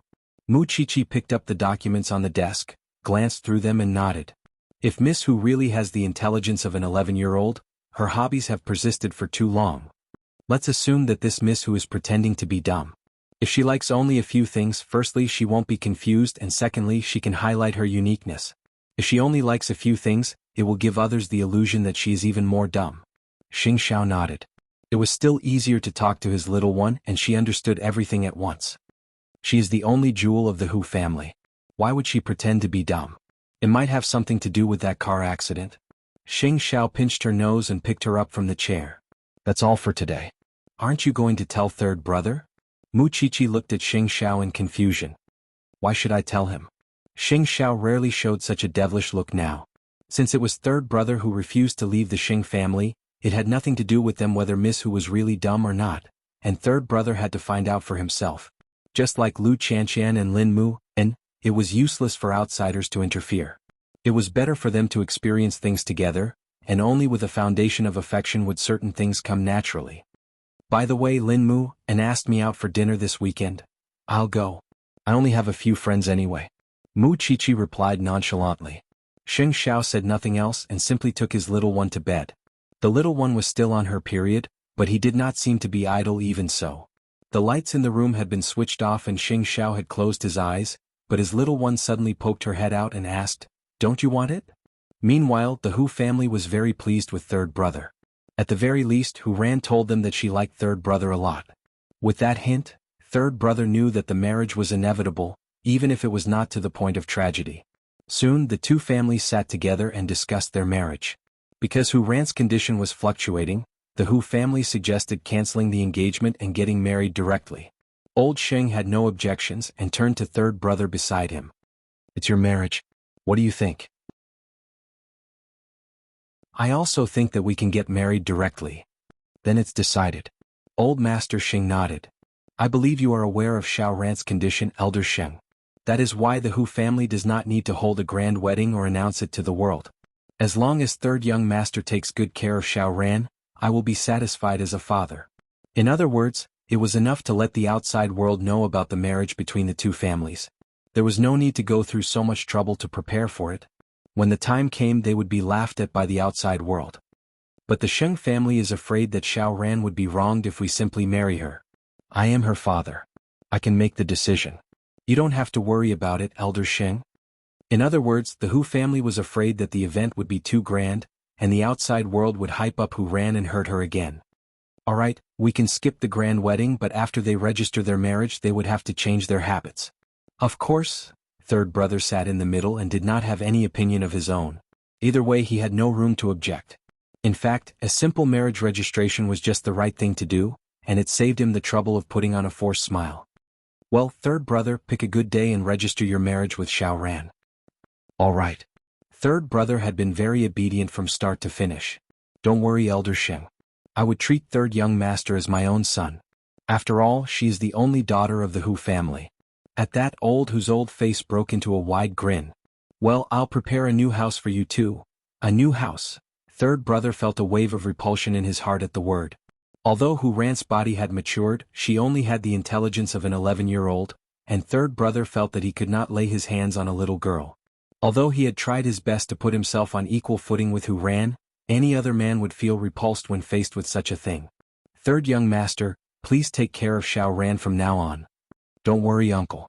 I will do my duty and do my best to protect Xiao Ran. Papa Hu nodded and clapped third brother on the shoulder. The happiest person in this marriage was none other than Hu Ran's stepmother, because the condition for her to marry into the Hu family was that she had to treat Hu Ran as her own daughter and not have any children of her own. That was the promise that her stepmother had made to Papa Hu. That was why she had tried everything she could to wish for Hu Ran's death. But now that she was suddenly married off, she should be able to tell her husband that she wanted another child, shouldn't she? She did not believe that Papa Hu would not want a son to inherit the family business. In the future, without Hu Ran causing trouble in the house, she just had to show her skill at charming men, and having a son was only a matter of time. Hu Ran did not participate in the discussion of their marriage. Xiao mentioned the marriage when she accompanied her in her handicrafts, and naturally mentioned that Hu Ran would soon move out of the Hu family. Hu Ran's eyes brightened at the thought. After all, she had to ensure her own safety before she had the chance to chase that vicious stepmother out of the house. Miss Xiao is really worried about you. What would you do if third young master doesn't treat you well when you marry into the Sheng family? Moreover, Miss doesn't know a thing about relationships and there's no telling when the time comes. Hu Ran could not help laughing. Even if she had such intentions, third young master would not want to touch a fool like her. With that thought in mind, she was looking forward to the future. Hu Ran felt that she was being mischievous, and that third young master would not be able to avoid her pranks in the future. Of course, the Sheng family knew that third brother was going to register his marriage with Miss Hu. Still, did the marriage between two great families need to be handled so discreetly?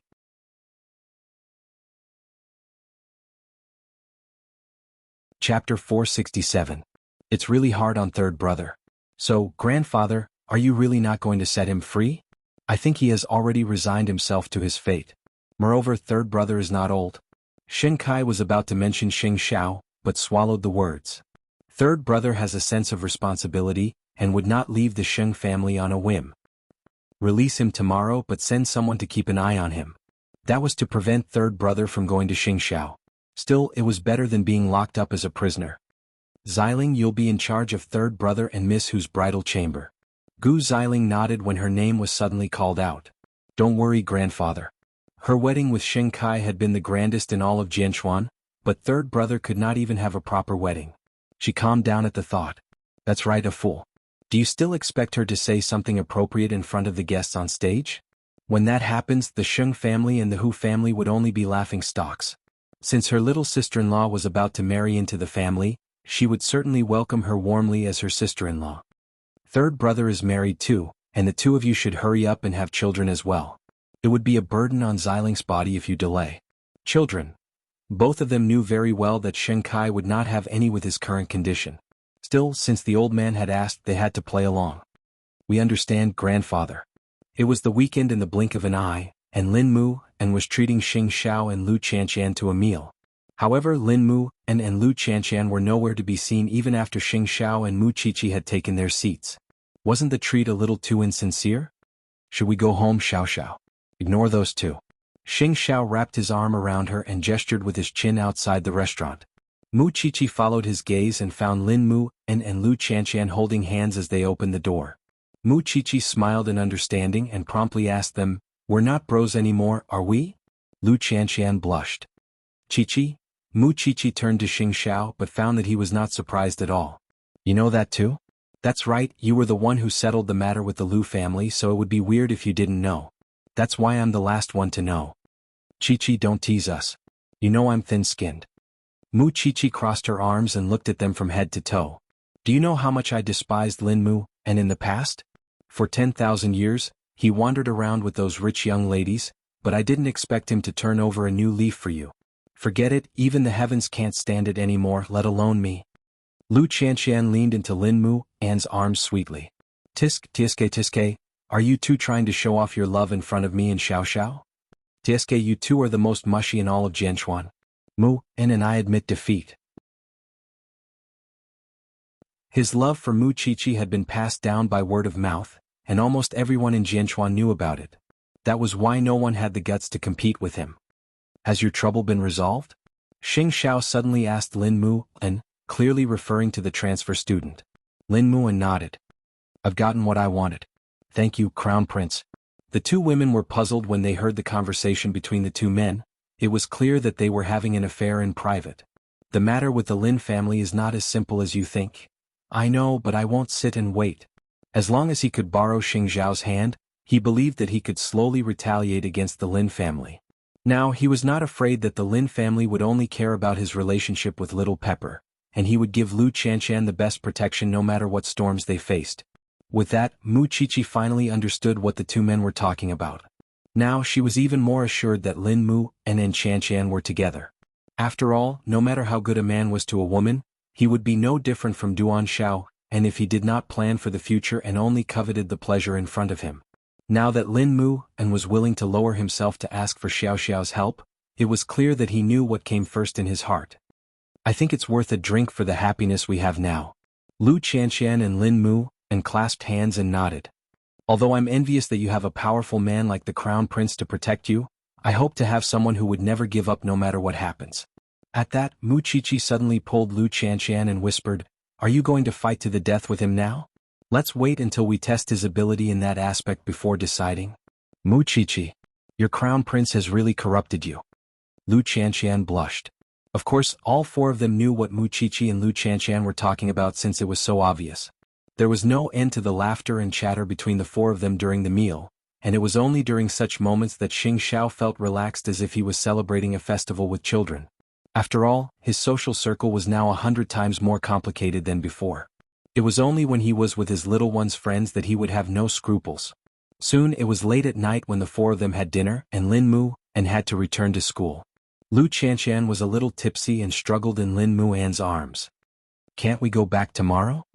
In fact, it was not that they couldn't, but they had to wake up at 5 in the morning. He did not want to be reluctant to part with Lu Qianqian, and hoped that she could rest more. Still, he did not think too much about Lu Qianqian's current state. "I'll send you home first. Annie will be worried." Mu Chichi and Xing Xiao shared a look, and the young couple shared a tacit understanding. "Xiao Xiao, let's go home too, let's go." Su Che is here. After all, they were drunk and could not drive. Meanwhile, Lin Mu and Lu Qianqian found a designated driver, and the two couples went to their own houses. Nonetheless, Mama Lu was waiting for them in the living room when they reached home. "Qianqian drank a little too much. I didn't restrain her when we met. It's good to know that you're back safely. Take care of her. I'm going to my room to rest." Mama Lu certainly did not want to take care of a drunkard. Her daughter's boyfriend was there. Even so, she believed that Lin Mu and knew what he was doing. Seeing Mama Lu enter, Lin Mu and carried Lu Qianqian back to their room. However, Lu Qianqian quickly wrapped her arms around Lin Muan's waist when they lay on the bed. "Milton. Silly." Lin Mu and pried her hands away and went to the bathroom to get a wet towel to wipe her face so that she would feel better. "Mu and hug me to sleep. Do you know you're inviting a man?" Lin Mu and pressed down on Lu Qianqian's body. "Don't go out drinking when I'm not around."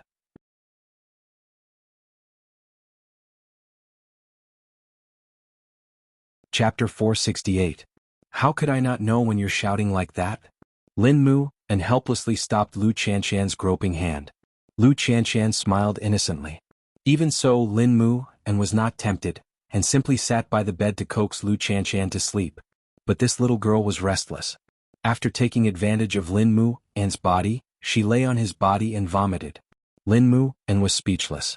Then he carried Lu Qianqian into the bathroom and washed her simply before throwing her on the bed. Because Lu Qianqian dirtied his clothes. That put Lin Mu and in a difficult position. Left with no choice, Lin Mu and knocked on Mama Lu's door. When Mama Lu saw the filth on Lin Mu and's body, she knew that the girl had vomited. So she handed him Papa Lu's pajamas. "Why don't I make you some hangover soup?" "Go to sleep, Auntie. I'll make it." If it were any other child with evil intentions, they would have taken off their clothes after sending Lu Qianqian back to her room. Why would they wait for Lu Qianqian to vomit all over themselves? From this, it could be seen that this child's temperament was truly pure and kind. "You should rest early too." Lin Mu and thought that the little pepper would probably choke him for the whole night. It was 2 in the morning when he took a bath and cooked the soup. Lin Mu and looked at the time and smiled helplessly. What a sweet burden. He didn't have sex after drinking or one-night stands. There were some things that shouldn't happen so early. He had to try his best to restrain his beastly desires. The next day there was a faint light in the room. When Lu Qianqian woke up and looked at the floor, she found Lin Mu and lying on the floor almost naked. Lu Qianqian immediately yelled, startling Lin Mu and awake. "What are you yelling at?" Lin Mu and opened his eyes in confusion. He had just fallen asleep. "You're naked? My dear Missy, your amnesia is really acting up. You puked on me twice yesterday. The first time I went to Andy to get Uncle's pajamas. Then, in the middle of the night, you puked again. I couldn't disturb Auntie again, so I could only sleep like this. Lin moved and stared at her helplessly. Lu Qianshan seemed to have some impression of it, so she quickly pushed Lin Mu and onto the bed. It's so cold down there. Why don't you sleep on the bed? There's a sofa outside too. Do you want me to sleep outside like this? Lin Mu unrolled his eyes. What if Auntie sees us? I couldn't tell that you've achieved so much during your time at the police academy. Lu Qianshan's gaze suddenly swept across Lin Mu An's entire body. Her attention was instantly diverted. She looked at his body. It was like an inverted triangle. His muscles were firm and his skin was smooth and delicate. Drooling? Screw you. Aren't you in a hurry to go to school? Besides, we look like bad boys and girls getting a room outside. Now that little Pepper was awake, Lin Mu and rolled over and pulled Lu Qianshan under him. Now it looks like it. You could get up. Lu Qianshan felt her head swelling. Although they were boyfriend and girlfriend now, she would still feel embarrassed if they suddenly did this. You didn't have such a big reaction when we put our arms around each other's shoulders. Lin Mu and teased her deliberately. After all, he had suffered so much to take care of little Pepper last night. At that time, I kept reminding myself that I see you as a bro. That's why I don't have any thoughts about you. So you have feelings now? Helpless, Lu Qianshan quickly covered her face. Don't ask. Lin Mu and could not hold back. He moved her hands away and kissed her thin lips. Lu Qianshan wanted to be rational, but who could reject such a picture so early in the morning? Their bodies were pressed against each other. There was only a thin nightgown between them. Lu Qianshan could even feel the changes in Lin Mu An's body. However, other than kissing her, Lin Mu and did not do anything else. The two of them rolled around on the bed for a few times, but nothing happened. It's almost 6. I have to go back to school. Okay. Lu Qianshan nodded, blushing. But, my nightgown, I changed it. With that, Lin Mu and tapped Lu Qianshan's head. Go get Uncle's clothes. I can't wear mine. Wait a minute. Lu Qianshan quickly got up and returned to the room with Papa Lu's clothes. Lin Mu and had already wrapped a towel around himself. Lu Qianshan handed him Papa Lu's clothes. Put it on. It might be a little short. Aren't you going to turn around? Lin Mu and asked Lu Qianshan as he took the clothes. Lu Qianshan turned obediently. Lin Mu and chuckled. After changing, he hooked his arm around Lu Qianshan's neck and leaned in for a kiss. Let's get drunk more in the future. It's quite interesting. You only know how to tease me. Don't drink when I'm not around.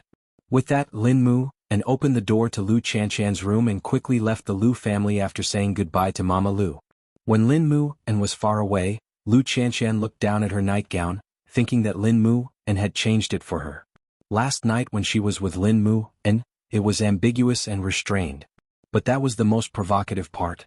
It was like an itch that tickled every part of her body. When Lin Mu and returned to school, he was mocked by his roommates. That's not what our bro Lin wore when he went out. Did he spend a night with sister-in-law? Lin Mu and climbed into bed tiredly and changed his clothes. We did spend a night together. But who knows what I went through? That's not important. Isn't it enough as long as it's sweet? Sweet. That was a must. The news of the marriage between the Xing family and the Hu family finally spread. Everyone in Jianchuan was so shocked that their jaws almost dropped to the ground when their idiot daughter was about to marry the Xing family's third young master. Everyone in the outside world was talking about how unlucky the third young master was to marry a fool. Was his brain damaged as well? Third brother did not care about those rumors at all. Now that he had finally regained his freedom, he did not want to lose it so soon. Still, tomorrow was the day he and Hu Ran would register at the Civil Affairs Bureau. Unknowingly, the day had come. Third brother really wanted to talk to Xing Xiao, even if it was just to vent his frustrations. But the follower behind him did not give him the chance. Young master, you are getting married tomorrow. Don't trouble us bodyguards today. Third brother's footsteps paused at the gates of Xing Xiao's mansion. Even so, Xing Xiao's car stopped right in front of third brother, perhaps because he and third brother had a telepathic connection. Are you released? Xing Xiao asked mockingly.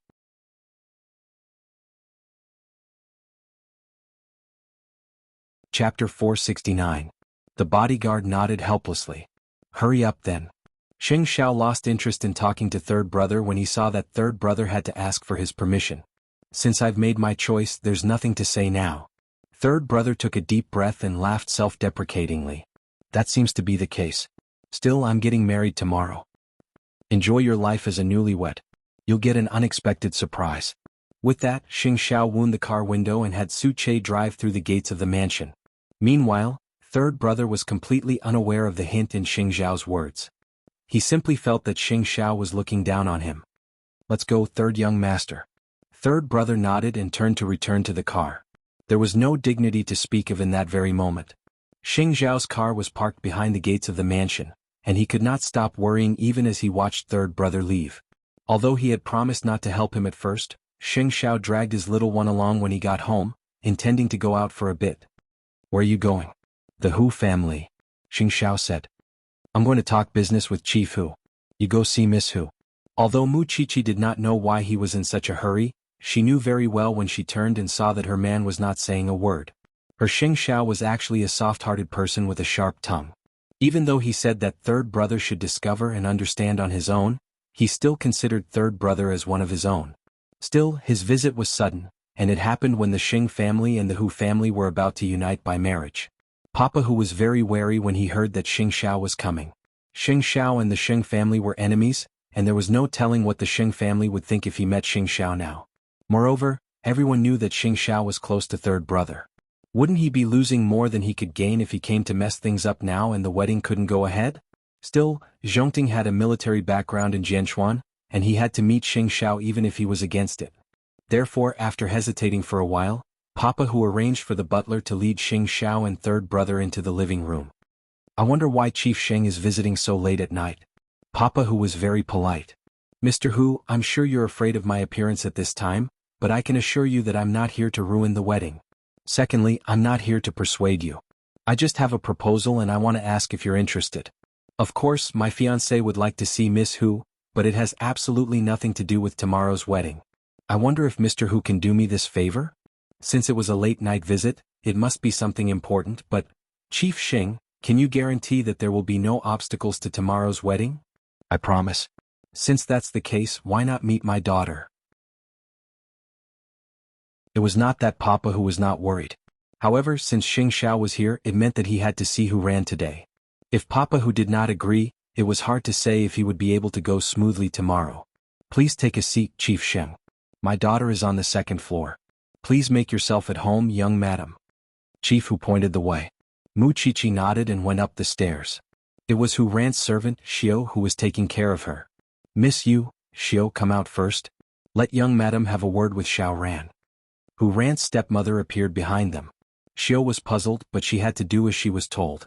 She even closed the door when she left. That was when Hu Ran smiled foolishly at Mu Chichi. Who are you? Miss Hu. Mu Chichi whispered into Hu Ran's ear. An 11-year-old child would not persist in loving handicrafts, flower arrangements, and comics for so long. Hu Ran's expression changed. She was about to shout at the door to call Axiu into the room to stop Mu Chichi from continuing. However, Mu Chichi covered her mouth and said, Don't shout. I'm not here to expose you. I don't care if you are really stupid or just pretending to be stupid. My purpose for coming here tonight is very simple. To you, marrying into the Sheng family would be freeing you from the cage of being a stepmother. But to the other person, it is humiliation and mockery. He has no choice but to marry you for his family. That said, I want to tell you, Miss Hu, please don't be in cahoots with the Sheng family and stab him in the back. After all, he is giving you a chance to live by marrying you, and I hope you can understand his situation. Please remember one thing. Be worthy of his decision.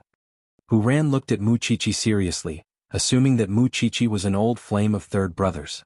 After all, she had spent most of her time at home over the last 2 years and rarely learned about the outside world, just as she was not aware of the identity of the girl before her. That was why she could not believe Mu Chichi at the moment, but kept her words in mind. At first, she had believed that third young master Xing did not have a girlfriend or a girl he liked, which was why she was at ease. Now that he had a girlfriend, she would pretend to marry third brother, and divorce him immediately after she left the Hu family. Third young master would marry her even if he knew she was a fool, which meant that he did not have the right to decide his own marriage. If it was not her tomorrow, it would be someone else sooner or later. If that was the case, it was better to come to terms with her. Hu Ran could not give Mu Chichi a reply and kept playing dumb. Even so, Mu Chichi knew very well that Miss Hu must have understood what she said, although she did not know that Hu Ran had misunderstood her relationship with third brother. Soon Mu Qiqi left Hu Ran's room, while Xing Xiao explained everything to Papa Hu. "I didn't expect you to be so quick, madam," Papa Hu said. "I won't tell anyone about what happened tonight. No one would know that I came," Xing Xiao promised Papa Hu. "After you, Chief Xing," Papa Hu personally saw Xing Xiao off before quickly returning to his room to check on Hu Ran. It was fortunate that his daughter was still the same, and did not act strangely just because Mu Qiqi had seen her. Although Papa Hu did not know what Mu Qiqi had said to Hu Ran, it did not matter as long as it did not affect their marriage registration tomorrow. "You're right, Xiao Xiao. Miss Hu is really playing dumb, because the look in her eyes is too rich for an 11-year-old child," Mu Qiqi told Xing Xiao on her way back. "I just hope that she won't bully third brother. That's all we can do to help him." Xing Xiao said nothing, but his eyes could not hide the hatred he had for the Xing family. Mu Qiqi hugged Xing Xiao's arm and leaned her head on his shoulder. "There are some things that even you can't do." "I'm thinking about something else," Xing Xiao suddenly said. Did you reveal your identity?" Xing Xiao pressed Mu Qiqi. Mu Qiqi did a double take. She wouldn't misunderstand, would she? She's a fool now. Even if she misunderstands, she has to finish the act. Why do I feel like I'm causing trouble for third brother? You're tuning in to the Han Li's Wuxia Chronicles YouTube channel. We're so grateful for your support, and don't forget to subscribe to join us on this incredible journey through captivating stories. Your generosity through donations truly makes a world of difference, as it's the primary source of revenue that allows me to expand and enhance this channel for you. Thank you from the bottom of my heart for being a part of this adventure.